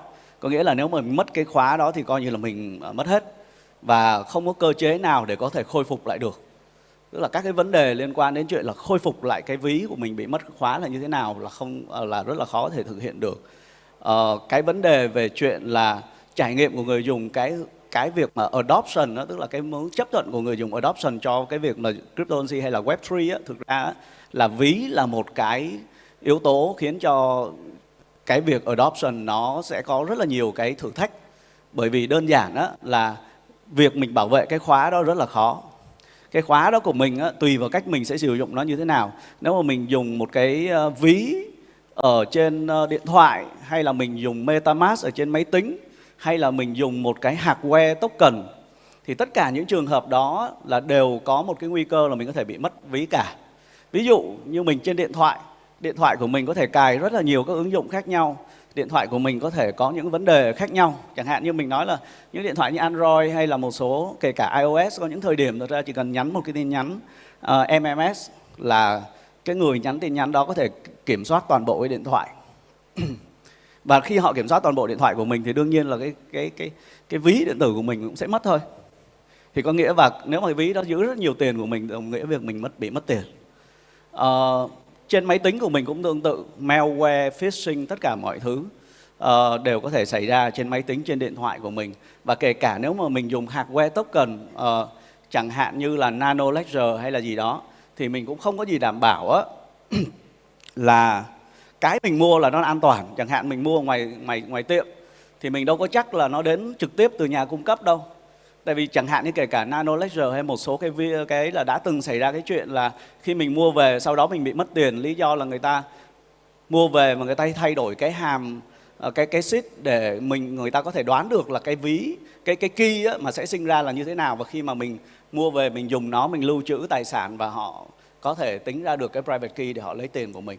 Do mình mua cái hardware token đó từ những cái nguồn không có nguồn gốc. Rồi, multi-sig wallet thì thực ra là nếu mà tất cả mọi người ở đây làm business hay là có giữ một số tiền tương đối lớn thì có khả năng rất là cao sẽ dùng là cái ví mà nhiều chữ ký. Tại vì cái ví mà đa chữ ký thì nó có một cái giá trị là gì? Là khi đó là mình sẽ cần nhiều hơn một cái chữ ký để mình có thể thực hiện giao dịch. Và bởi vì như vậy nó sẽ an toàn hơn, tức là mình có thể cho phép là một cái business có 2-3 vai trò khác nhau, chẳng hạn là một anh là giữ tiền, một anh là đóng vai trò thủ quỹ, đóng vai trò kế toán, đóng vai trò phê duyệt giao dịch, và có những cái logic phức tạp hơn trong chuyện đó. Chẳng hạn mình có thể giới hạn số lượng giao dịch, có thể làm whitelist những cái địa chỉ mà mình sẽ gửi tiền tới. Nó gần tương tự như chuyện là mình có thể làm các cái việc mà kiểm soát rủi ro giống như là các tài khoản ở ngân hàng. Rồi. Nhưng mà ở cái hình đó mọi người sẽ thấy đối với trường hợp mà classic wallet thì mình chỉ cần một private key, và khi mình thực hiện giao dịch thì cái private key đó mình sẽ dùng để ký cái giao dịch đó, và giao dịch đó, cái chữ ký đó sẽ được, và giao dịch đó cùng chữ ký sẽ được đưa lên trên on-chain để thực hiện cái giao dịch đó. Đối với trường hợp multi-sig thì thông thường là cái logic của cái việc multi-sig đó thì phải được thực hiện chẳng hạn như là trên một cái smart contract. Mình sẽ có những cái multi-sig smart contract mà mình sẽ có những cái logic khác nhau. Mình cần 2-3 chữ ký, mình có những cái rule khác nhau cho chuyện là chuyển tiền như thế nào đó. thì nó phải nằm ở trên các cái phần đó. Và khi mà mình thực hiện giao dịch mình sẽ cần nhiều hơn một chữ ký, tức là sẽ có những cái người mà cầm các chữ ký khác nhau để ký lên giao dịch đó. Khi đủ số lượng như quy định thì lúc đó thì cái giao dịch đó mới được thực hiện. Trường hợp của MPC giống như hồi nãy mình có nói á, đối với trường hợp MPC thật ra nó cũng chỉ là một cái private key thôi. Nó tương tự như trường hợp bên Classic Wallet, tức là thực ra là nó chỉ là một private key, nhưng mà cái cách tiếp cận là cái private key đó thật ra là không ai giữ được cái private key đó cả. Mà thật ra cái private key đó nó được chia thành rất là nhiều phần khác nhau. Và các phần khác nhau, mỗi cái hệ thống hoặc là mỗi cái thiết bị họ sẽ giữ một cái phần của cái private key đó. Và cái phần đó nó sẽ được tính toán độc lập, có nghĩa là khi mình cần ký một cái giao dịch ở trên chain thì từng cái thành phần đó họ có thể thực hiện chuyện tính toán ra cái phần mà họ giữ đó, và sau đó khi đủ số lượng chẳng hạn như m trên n thì nó sẽ sinh ra được một cái chữ ký hợp lệ để có thể thực hiện giao dịch đó.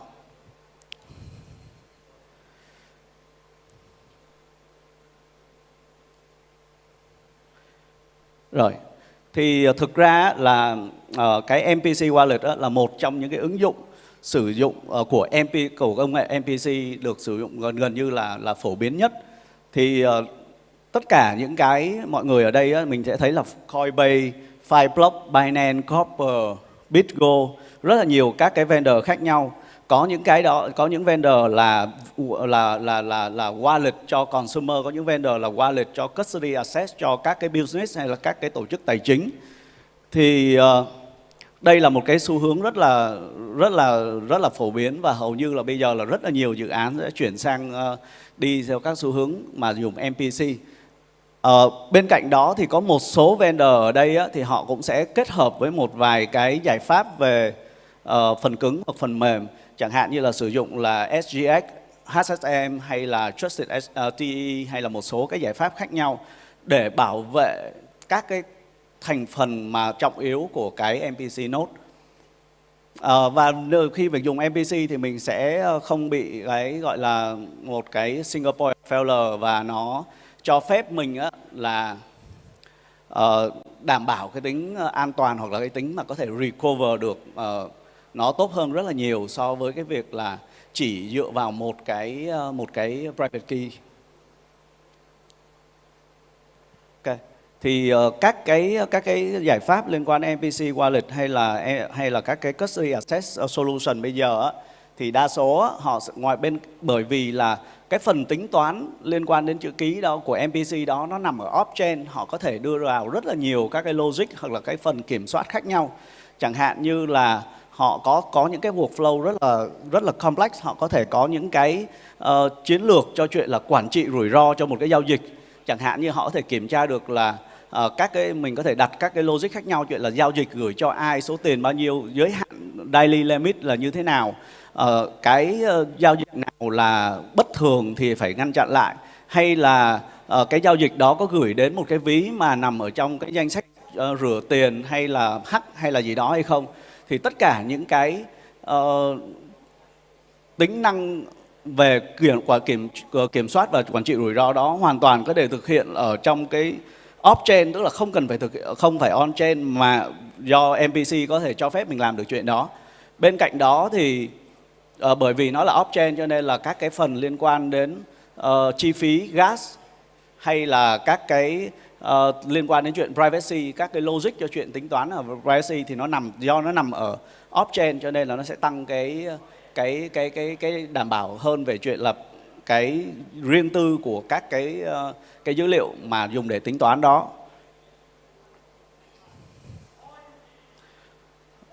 Ok. Cái MPC thực ra là nó dựa trên một số khi mà mình dùng MPC thì mình nghĩ là gì? Tức là thứ nhất là nó an toàn ở cái điểm là gì? Là khi mà mình nói là M trên N thì đồng nghĩa nghĩa là gì?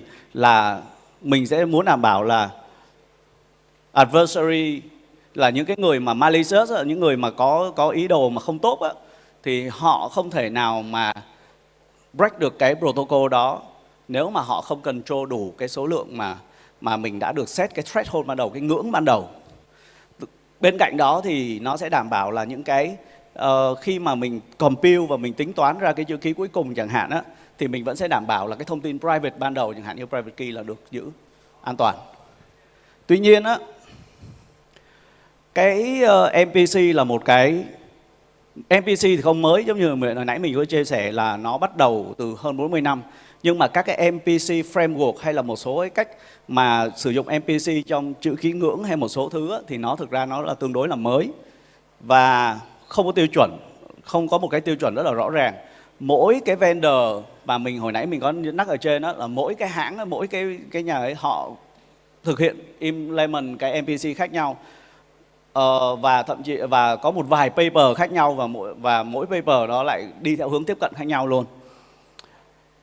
Và bởi vì á, là thực ra á, là những cái giải thuật, những cái protocol như kiểu MPC hay cả là thật ra tất cả những cái mình nói ở đây á, thì nó sẽ áp dụng gần tương tự như là Zero Knowledge Proof. Bởi vì á, là thật ra là nó rất là tương đồng ở chuyện là gì?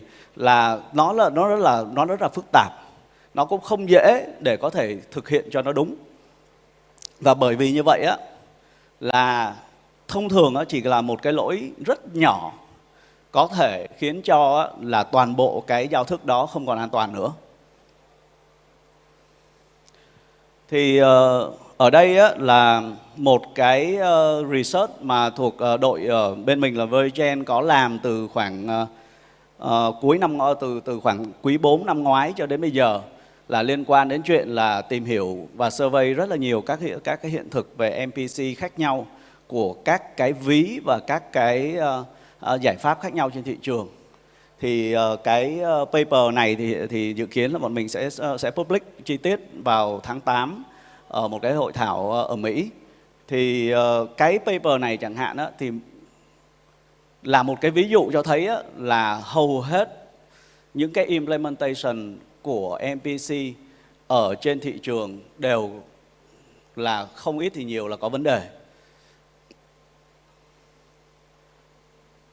Ở đây thì tại vì mình chưa có công bố chi tiết được thì chắc là một thời gian tới thì mình sẽ công bố, nhưng mà mình sẽ thấy được là rất nhiều các cái vendor rất là lớn ở trên thị trường là họ đều bị tấn công ở một trong những cái dạng tấn công khác nhau mà bọn mình làm được. Thì cái dạng tấn công này nó làm được chuyện gì? Cái dạng tấn công này làm được một cái chuyện đó, giống như hồi nãy mình nói á, khi mà mình tách cái key ra thành nhiều phần khác nhau thì mình giả sử á, là nếu mà có một cái node á, một cái thiết bị, một cái node á, mà họ không trung thực thì họ cũng không thể nào mà lấy lại được cái private key của mình. Tức là về cơ bản đó là MPC protocol, cái scheme của nó là nó phải hiểu cái scheme đó là phải đảm bảo cái chuyện đó là private key không thể được phục hồi. Tuy nhiên đó, là cái attack của bên Virgin thực hiện đó, thì cho phép đó, là một cái node bất kỳ malicious có thể recover lại toàn bộ full cái private key của cái ví, từ đó là có thể là lấy tiền hay là làm tất cả mọi thứ được. Thì như hồi nãy mình có chia sẻ, cái paper chi tiết thì sẽ được công bố ở hội thảo Black Hat ở Las Vegas vào tháng 8 này. Cái rút ra ở cái chuyện này là gì? Rút ra ở chuyện này á, là thực ra là một cái giao thức mới, MPC hay ZK cũng tương tự như vậy, là một cái giao thức rất là mới, rất là phức tạp. Và bởi vì cái tính ứng dụng của nó, tại vì thực ra là mình có thể nhìn thấy được là MPC, chút nữa slide sau mình sẽ nói, nó có thể có ứng dụng vào rất nhiều, hoặc là MPC và ZK có thể ứng dụng vào rất là nhiều các cái ứng dụng khác nhau, mà đặc biệt là giúp cho là tăng cái tính tương thích giữa các cái chain, multi-chain, giữa các chain với nhau, hay là tăng cái độ hiệu quả. Bởi vì như vậy á, cho nên mình thấy là rất nhiều các cái dự án Web 3 là bắt đầu chuyển dịch sang là sử dụng MPC, sử dụng ZK cho rất là nhiều các cái thứ khác nhau. Tuy nhiên á, là mình có phải rút ra ở cái chuyện này, mình sẽ thấy được là thực tế á, là để hiện thực một cái MPC product an toàn là rất khó. Tương tự cho các cái product sử dụng là Zero Knowledge Proof cũng tương tự như vậy. Thì thực tế là bên VeChain cũng làm survey và tấn công và để kiểm tra cái tính an toàn của rất nhiều các cái implementation khác nhau của Zero Knowledge Proof, và thực tế là trong thời gian sắp tới cũng sẽ có rất là nhiều các cái release về các cái lỗi mà tìm thấy được ở trong các cái hiện thực về GK khác nhau. Thì ở đây sẽ cho thấy được là cái do cái độ phức tạp và nó chưa có chuẩn, cũng như nó còn tương đối mới, thì nó sẽ dẫn đến là có khả năng rất là cao nó sẽ bị lỗi. Và vấn đề nằm ở chỗ là những cái lỗi này có thể rất nhỏ nhưng mà nó dẫn đến là hậu quả vô cùng lớn. Và có một điểm nữa là thực ra là kể cả là được audit rất là nhiều, chẳng hạn như là các cái sản phẩm về MPC được audit bởi rất là nhiều là các cái đơn vị khác nhau, và đặc biệt là các cái sản phẩm lớn. Tuy nhiên là thực ra là điều đó cũng chưa đủ, tại vì đây là một cái field tương đối là mới, và nó có mình sẽ expect là nó sẽ càng ngày càng nhiều các cái attack. Ok. Nhưng mà quay lại thì thực ra là bản thân MPC nó mang lại được rất là nhiều cái lợi ích. Thứ nhất là mình sẽ thấy được là MPC nó là không có phụ thuộc vào cái giao thức hay là cái chains. Bởi vì như vậy nó cho phép là mình có thể làm tương đối nhiều các thứ khác nhau ở cross chain được. Chẳng hạn như mình thấy là có một cái trend tương đối lớn là các cái protocol, chẳng hạn như là multi chain hay là Tor chain, họ làm là cái chuyện là để bridge giữa các cái blockchain khác nhau cho chuyện giao dịch.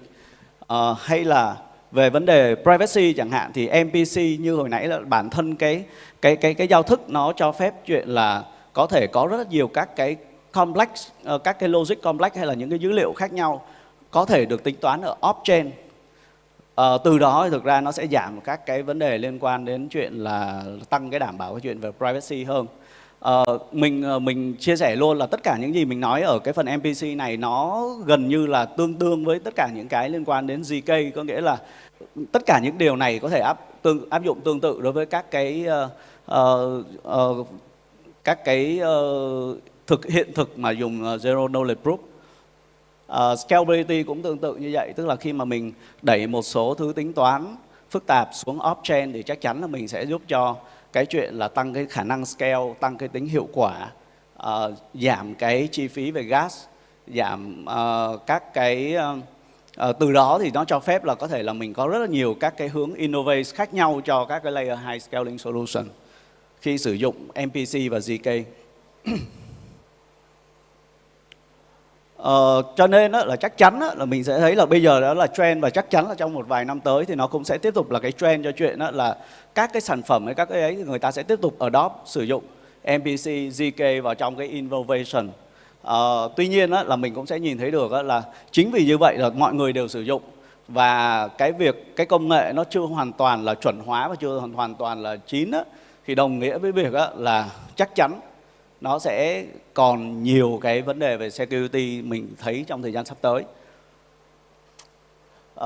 Các cái DeFi application hay là những cái decentralized chain hay là những cái platform khác nhau thì chắc chắn là họ cũng sẽ dần dần áp dụng các cái MPC ZK vào trong chuyện là đảm bảo về security, đảm bảo về privacy, cũng như là tăng cái user experience. Chẳng hạn là cho phép những cái in-app transaction mà không cần phải interact với người dùng thông qua, chẳng hạn như là các cái ví thông thường mình sẽ phải ký cái giao dịch đó chẳng hạn. Nhưng với MPC mình có thể thực hiện những cái logic khác nhau mà không nhất thiết phải là có cái key để ký. Và đồng thời là thực ra MPC nó cũng không chỉ giới hạn ở blockchain, MPC có thể dần dần cũng sẽ là bắt đầu được ứng dụng vào traditional enterprise. Nó có một cái xu hướng tương đối là mới, sử dụng MPC cho chuyện là data privacy cho cái phần mà training về machine learning AI model, hay là các cái use case chẳng hạn tokenization hay này nọ, thì mình nghĩ là các cái tổ chức tài chính hay là ngân hàng họ cũng dùng tương đối, chẳng hạn như là họ thông qua các cái custody solution như kiểu 5 block chẳng hạn để họ phát hành trái phiếu hay là một số cái tài sản mà tokenize, một số cái tài sản. Thì ở đây có một cái điểm là mình nghĩ là đặc biệt lưu ý là đối với các cái, bởi vì mình biết cái xu hướng như vậy cho nên là các cái trong vòng thời gian sắp tới, ở đây mình cũng nghĩ là có rất là nhiều các cái dự án khác nhau á, mình sử dụng MPC hoặc là mình sử dụng GK để mình phát triển thêm các cái tính năng, tăng cái tính hữu dụng hay là tăng cái khả năng scale của giải pháp. Tuy nhiên á, là chắc chắn một điều á, là các cái giải pháp này chắc chắn nó sẽ càng ngày càng challenge trong chuyện là làm sao để cho nó an toàn hơn, làm sao để giảm cái thiệt hại. Bởi vì á, chẳng hạn như là các cái ví liên quan đến cái ví hay là những cái private key á, nếu mà bị mất á, chẳng hạn như là có những cái chain thì nếu mà họ dùng ở đây, trong trường hợp ở đây mình có một cái ví dụ chẳng hạn như là Tor chain thì họ, hay là multi chain thì họ dùng MPC để họ secure tất cả các tài sản họ lưu trữ trên cái chain của họ. Tuy nhiên á, một cái attack chẳng hạn như attack bên mình công bố thì hoàn toàn có thể lấy toàn bộ các cái tài sản mà nằm trên cái chain đó. Thì thực ra là mình các cái phần mà chi tiết công bố, các cái phần tấn công đó cũng như là các cái video demo thì mình sẽ công bố ở trong cái hội thảo ở tháng 8. Rồi, cảm ơn tất cả mọi người. Hello. Xin cảm ơn phần trình bày của anh Thanh Nguyễn và xin mời Miss Sam Hoàng, CEO của Kairos Venture lên sân khấu để trao hoa cho diễn giả của chúng ta.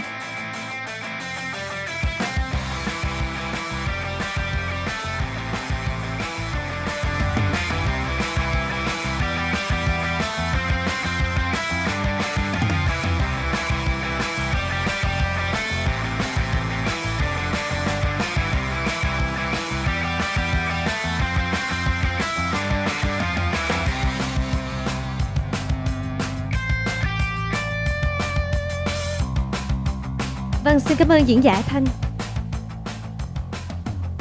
Thưa quý vị, mặc dù là một ngành tài chính không biên giới, nhưng mỗi thị trường lại đều có sở thích và nhu cầu riêng khi sử dụng các sản phẩm và hệ sinh thái ở Web 3.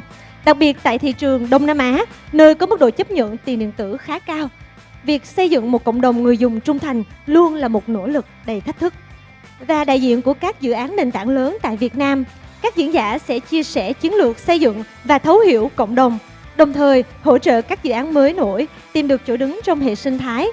Và thông qua phiên thảo luận ngày hôm nay với chủ đề Web3 Southeast Asia Market Entry Strategy, Lý Thiên xin được mời lên sân khấu các vị diễn giả của chúng ta.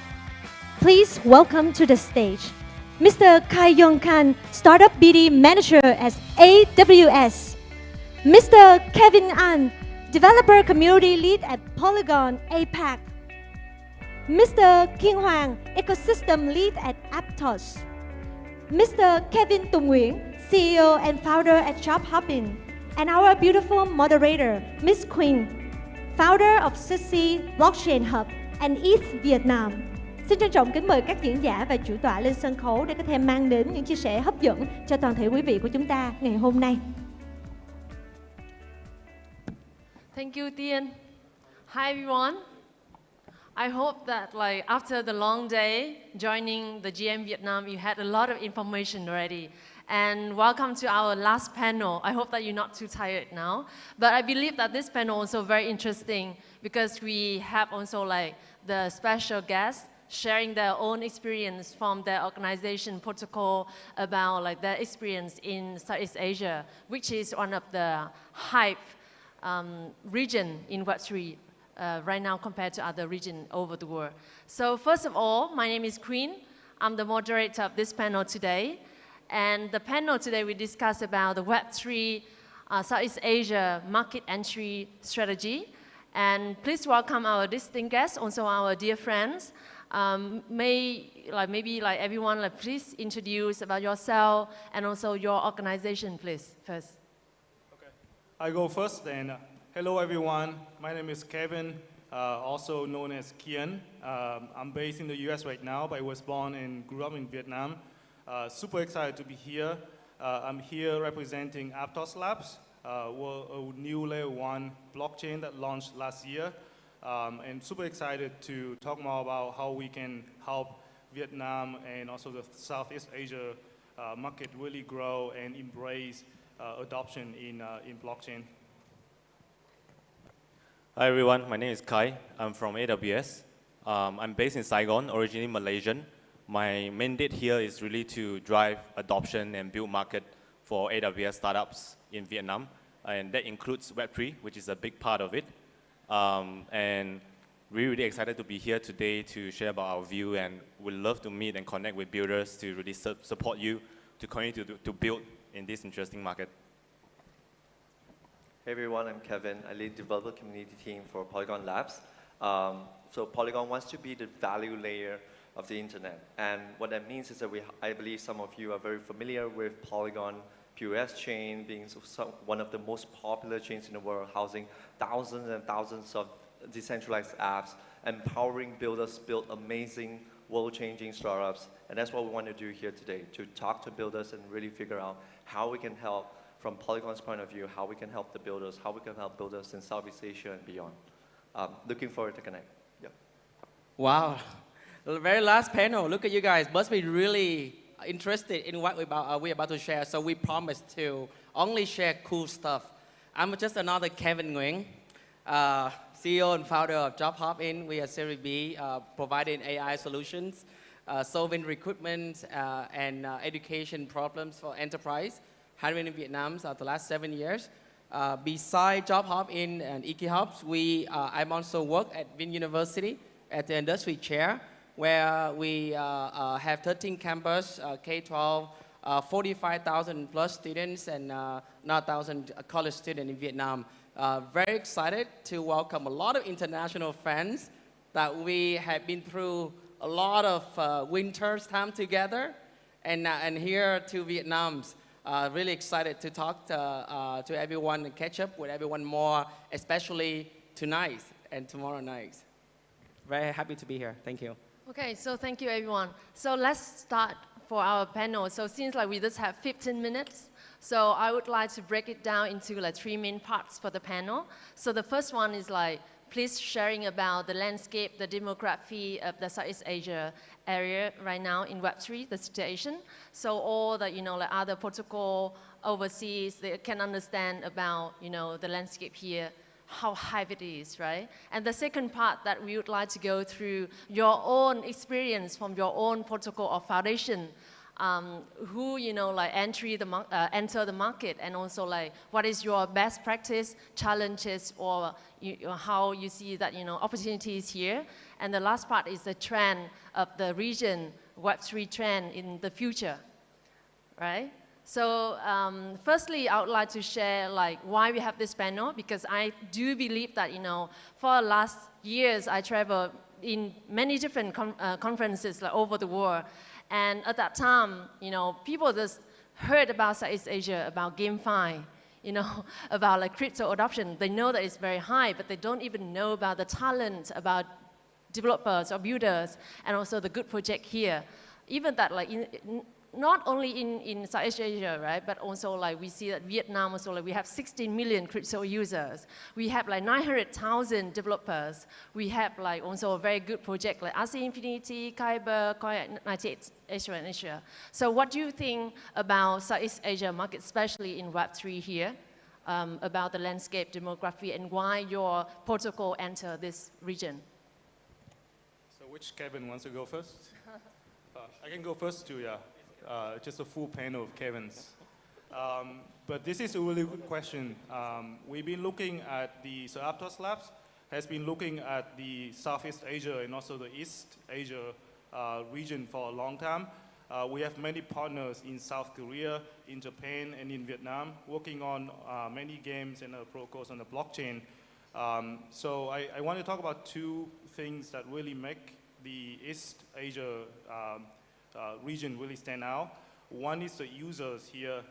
We have many users in the blockchain in Vietnam and in other countries as well. Always #1 in terms of adoption on any of blockchains. I think this is partially due to how quickly new technologies is adopted in Vietnam. we can look at digital payment and other similar technologies that really became everywhere, very, very common in just 2 or 3 years. And this is also the case of blockchain, where just over a year or two, like just everyone across all the countries is aware of blockchain. Everyone is very comfortable with using it. Secondly, it's also the talented builders that can be found here as well. Young people in Vietnam, in Singapore, in Japan and South Korea are always eager to learn new technologies. They can really pick up new technologies quickly and be able to become very, very talented builders and be able to build all of these applications on blockchain very quickly. Therefore, like, we really want to make sure that we provide the right support, not just for the users, but also for the builders, so that they can come and build the next generation applications, not just for the users in the country, but also for other countries in the world as well. So maybe I won't be the non-Kevin person to talk about this. I will probably talk about it from a very different perspective by trying to put myself in the shoes of a builder who really want to tackle this market. And I think there are 3 things that I want to talk about. Like, one is really how you kind of look at Southeast Asia, and then second is really like from a consumer perspective, what should you be doing, what should you be looking at from a builder perspective, what is interesting right now. And I think for all of you here, if you have been to Southeast Asia or you're in Southeast Asia, or or probably if you are outsiders to Southeast Asia, I think it's very important to know that Southeast Asia is not one country. It's 10 countries, close to 700 million population. Each country has its own culture, has its own way of doing things, it has its own different languages. And to penetrate each country is, to penetrate Southeast Asia is basically trying to tackle all these different countries. Right, and obviously, there are 4 or 5 countries that are quite central to crypto growth, and they're all in the top 20 crypto adoption market globally, like Vietnam, Philippines, Thailand.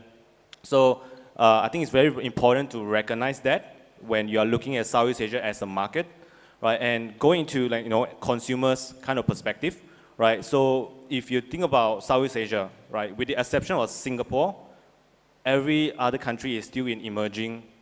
Is still considered as an emerging market, and the main characteristic of an emerging market is that most of these population are still in low to middle income, right? So the immediate need for a lot of these consumers right now are really about having high yield, having access to alternative investment to actually improve their life, improve their standard of living, right? And maybe there are a subsegment of middle to high kind of class, right? Maybe someone like working professionals, right? They have really poor experience with financial services in most part of the world here, right? And that's where they would really care about ownerships and flexibility of assets in the crypto world.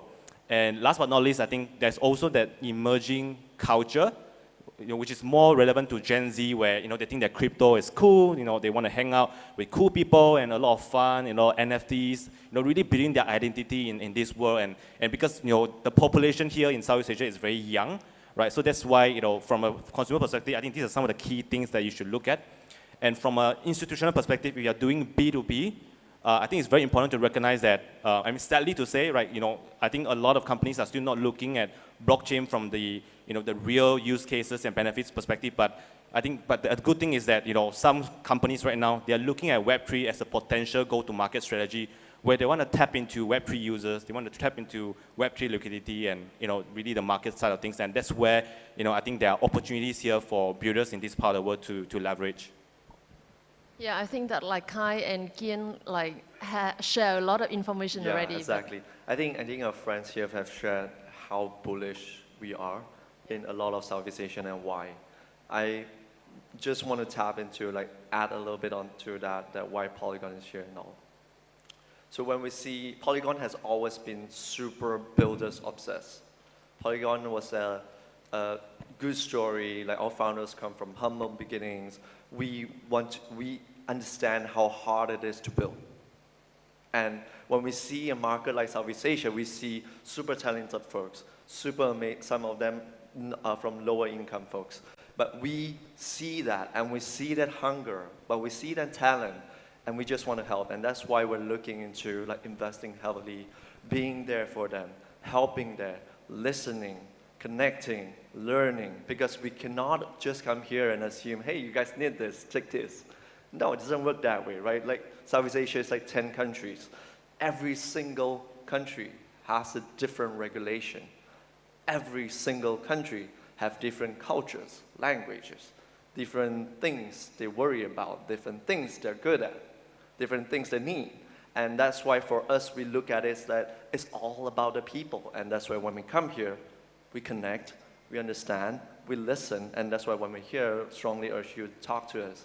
And once we figure out what you need, we want to empower you to succeed. Because Polygon is that story too. The founders came from humble beginnings from India. And like nobody thought this is possible, right? But right now it's a multi-billion-dollar chain with thousands and thousands and dApps with billions of transactions in total until today. So that's why we are here. And I just tap into that, just add on to that because they've made some amazing points. I have nothing to add. Yes, thank you, Kevin.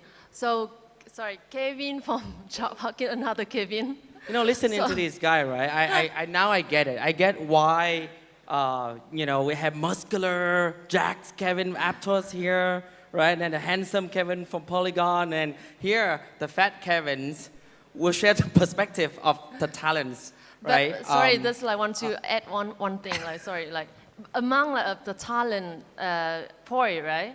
Do you want to share with the audience, like what is the key thing that like maybe the overseas friends haven't known or misunderstand about the Southeast Asia market? 100 million population, but only 4 unicorn. You see the opportunity and the challenge that we need to overcome to breed the next dozen of unicorn came out of Vietnam. Cannot do it alone, and we have to do it the tier 1, the best people, ecosystem builder through all the winners of bull or bear markets. And we're so glad to have amazing fans from Aptos, Amazon, and Polygons here with us, right? And I believe that we are not only selling the best opportunity of Vietnam here, but the next unicorn will have to be built by not only the best talents, but I believe that local Vietnamese talent are still really eager and hungry to learn even through the last few winter, right? So the challenge is also how we can create a lot of very safe but convenient platform for our builder to engage with the world-class top-tier like L1 Foundation like this here. We got the opportunity to work very early with Solana Foundation, for example, and we've seen that they approach very prudent with first few code camp that we got to organize with them with over 90 universities across Vietnam, and Vinh University are very proud to be one of them.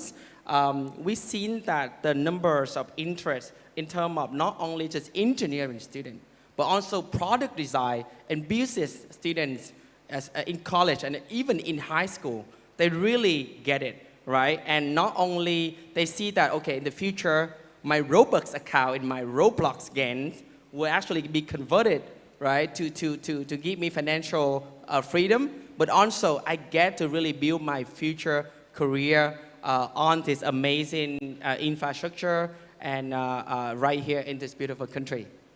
Yeah, so we talk a lot about, you know, the hype, the market already, right? Like we have the good talent, we have the young population, like the people in the Southeast Asia, like hunger for success, and they also like hustling and want to do their own startup, right? Startup mindset, right? So is there any like main challenges or barrier or even like culture shock for, you know, your protocol or foundation when you work like compared to other region or other market? When you come and enter to this market, what is the most challenging for your team? I think it's, well, it's a challenge, but it's a very fun challenge, is that it takes a lot more time to understand needs. Like one of the key things is that because you're speaking to 10, 20 different subsegments of personas, different audiences, they speak different languages, different culture, and the way you can add value and should add value is a little bit different. So it requires a tailored approach rather than just plug and play. It's a sort of a challenge, but we just got to execute with empathy on that. It's something to note because it's not like, let's set a global program and just plug it in. But even with global program, you have to have different distribution channels. So for example, recently did a DevX global tour across APAC. We talked to thousands and thousands of developers across 9 different cities in APAC. And we learned a lot from there. And that's what we learned. We put into action in the second half of the year, how we tailor things to make sure it's more efficient and more effective. I think that you actually raise a very important aspect, because for us, like, the biggest challenge is still timing, right? Because try to time the market never works out, but timing the market is all that matter, right? We've been here, we see each other for the last few years, right? And we just keep building, and really excited to see like young students in college, they got to learn how to programs and build amazing products on App Stores, on Polygons, host on Amazons, not because they wouldn't to make money right away, right? But financial reward comes second. But the aspect of using this future of technology, of blockchain, really would help them stay in the market and keep building without worry that their future career might disappear, just like how the Bitcoin market crashed or pumps, right? Maybe I'll add on to that, and I will give 2 perspectives. One perspective is probably more for projects that want to go into Southeast Asia and what are the challenges, and then Web3 projects in Southeast Asia that want to kind of go global. So I think for projects or companies that want to tap into Web3 ecosystem in Southeast Asia, I think it's the same as doing any business. The most important thing is still people, because the localization is super important, and there's no way you can do that without having the right people. So, it really depends on the strategy, right? So if you are still very new to the market, you want to understand the market, build the right partnerships, with the right community, and from there started learning the culture and the intricacies of each market, and then from there, if you are very firm about this is the right market for you, and then start hiring a country leader, right, who can actually help put things together, who can actually help you hire and build the foundation of the team. I think that's very, very important if you are looking at entering Southeast Asia, and obviously each market has its own differentiations and focus when it comes to their Web3 preference. Like for example, Singapore is probably more financial. You have Thailand and Indonesia, where they probably have a lot of traders, and Vietnam is a builders market, and Philippines is a consumer market, right? So I think these are some of the things that you have to really understand and start building the team and focus from there. And then for projects that want to go global, I think there's a few things that you really need to focus on. One is really leverage the strength of Southeast Asia, right? So I think even within Southeast Asia, there's a lot of collaboration that could be done, right? For example, Vietnam builders market, Thailand, Indonesia, maybe creative marketing, Philippines community development, helping you to go global, manage community on a global scale, right? So I think there's a lot of these local strengths that a project can actually tap into, and so that you are truly a Web3 project, right?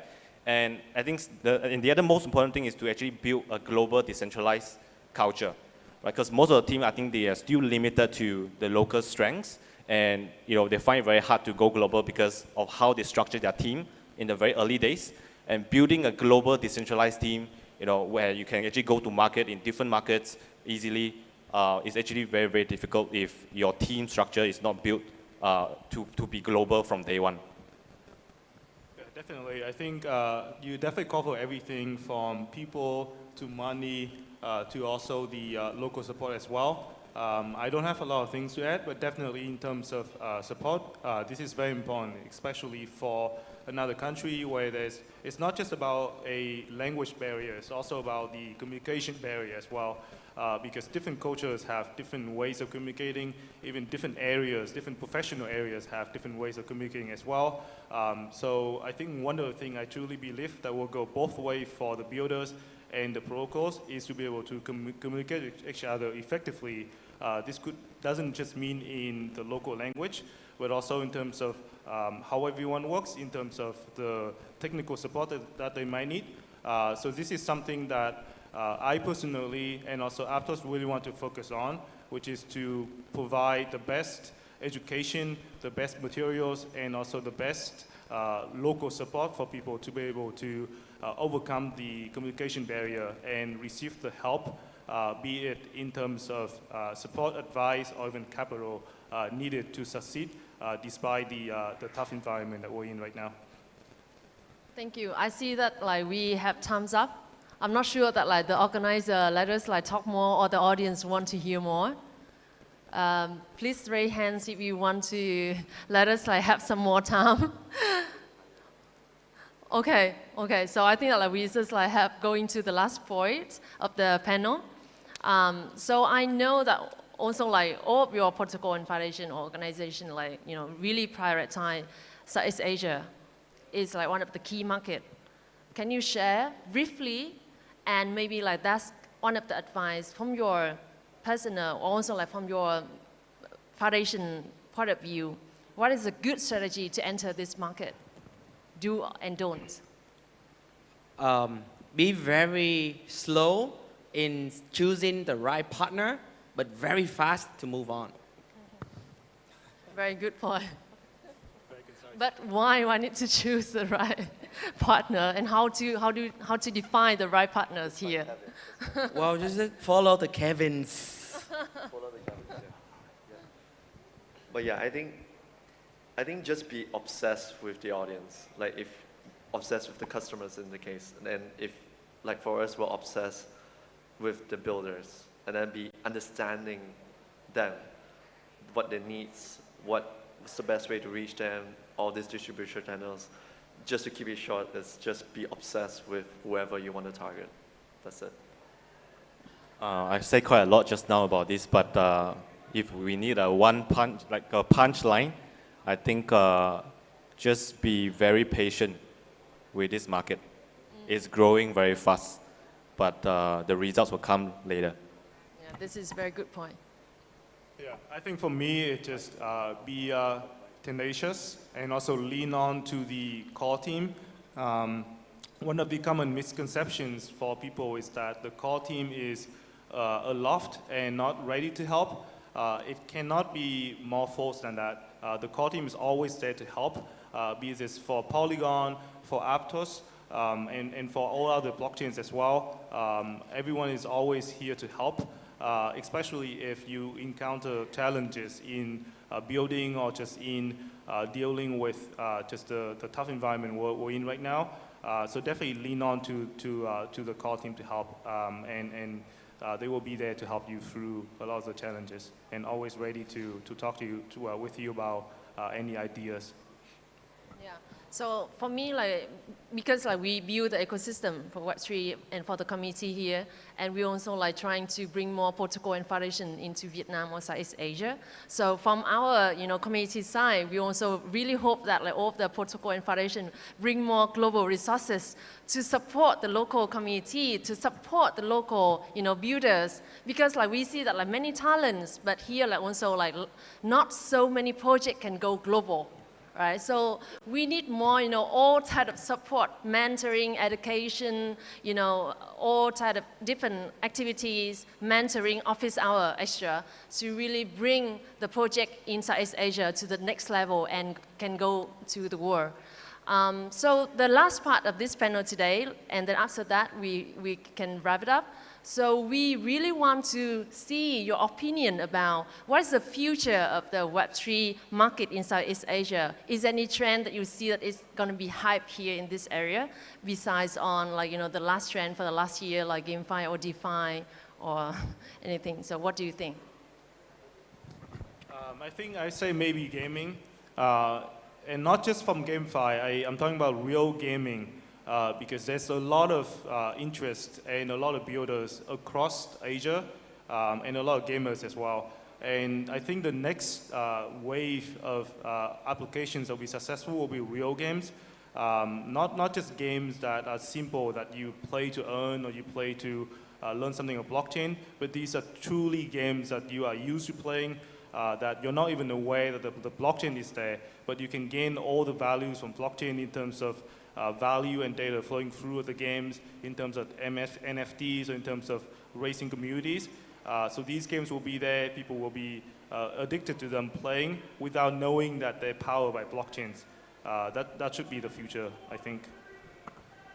Yeah, so just to echo what Kevin said, I think very, very happy for Southeast Asia. I think that it's no longer just about GameFi and the same kind of similar models that we've been seeing. This is what I've been telling a lot of people that I'm meeting this week and for the past few months as well. I think that Southeast Asia is getting more and more mature and professional, and the diversity of talents and projects is getting better and better, right? So if you see our booth, we at AWS booth, we are featuring 3 Vietnamese projects, and they're all doing different things, right? On-chain analytics, doing health, decentralized science, and one of them is doing L1 for loyalty points, and it's very, very different now. I think that the good thing is that this timing is really a good filter for a lot of really more professional and solid teams. So I'm very, very happy to see that kind of diversity, and I definitely think that the builders in Southeast Asia are gonna be more and more professional and really meet the international standards that we are seeing elsewhere as well. Yeah, I think in the interest of time, they've mentioned some great points. Different, of course, the verticals that everybody is talking about, games, whatever, and also like when it matures, different but I think ultimately I would give a slightly different advice, is that be insanely passionate about the problem you're trying to solve. Because building is hard. But we're here to help, so reach out. I believe that education that focus in social fi will be a trend. Why? Because GameFi, DeFi is still going to be there. But for builder to truly get it in those fields, we need education. So that is the reason why our team has been focused in building a lot of play to learn, to earn your products. For example, EKHub is one of them, where you can increase loyalty, engage better, and reward through builder who invest in their own knowledge to build better products in GameFi and DeFi. Yeah. So for me, I see that like whatever trend it is in the future, I think that we need to keep building and keep focus on educate the market and also leverage the talent here in the region, so that like we can support all the project the builders that really can solve some problem existing and also like bring the project into global level scale. So we hope that after this panel you also like have more information, also like understand a bit more of strategy, enter the Southeast Asia market from different protocol here, like from Aptos, like AWS, Polygon, and also like from talent recruitment, right? Job hub in. So thank you very much for listening to our last panel today. Hope you enjoy, and thank you all the speakers. Thank you very much. Thank you so much for your sharing. Please step forward for a group photo.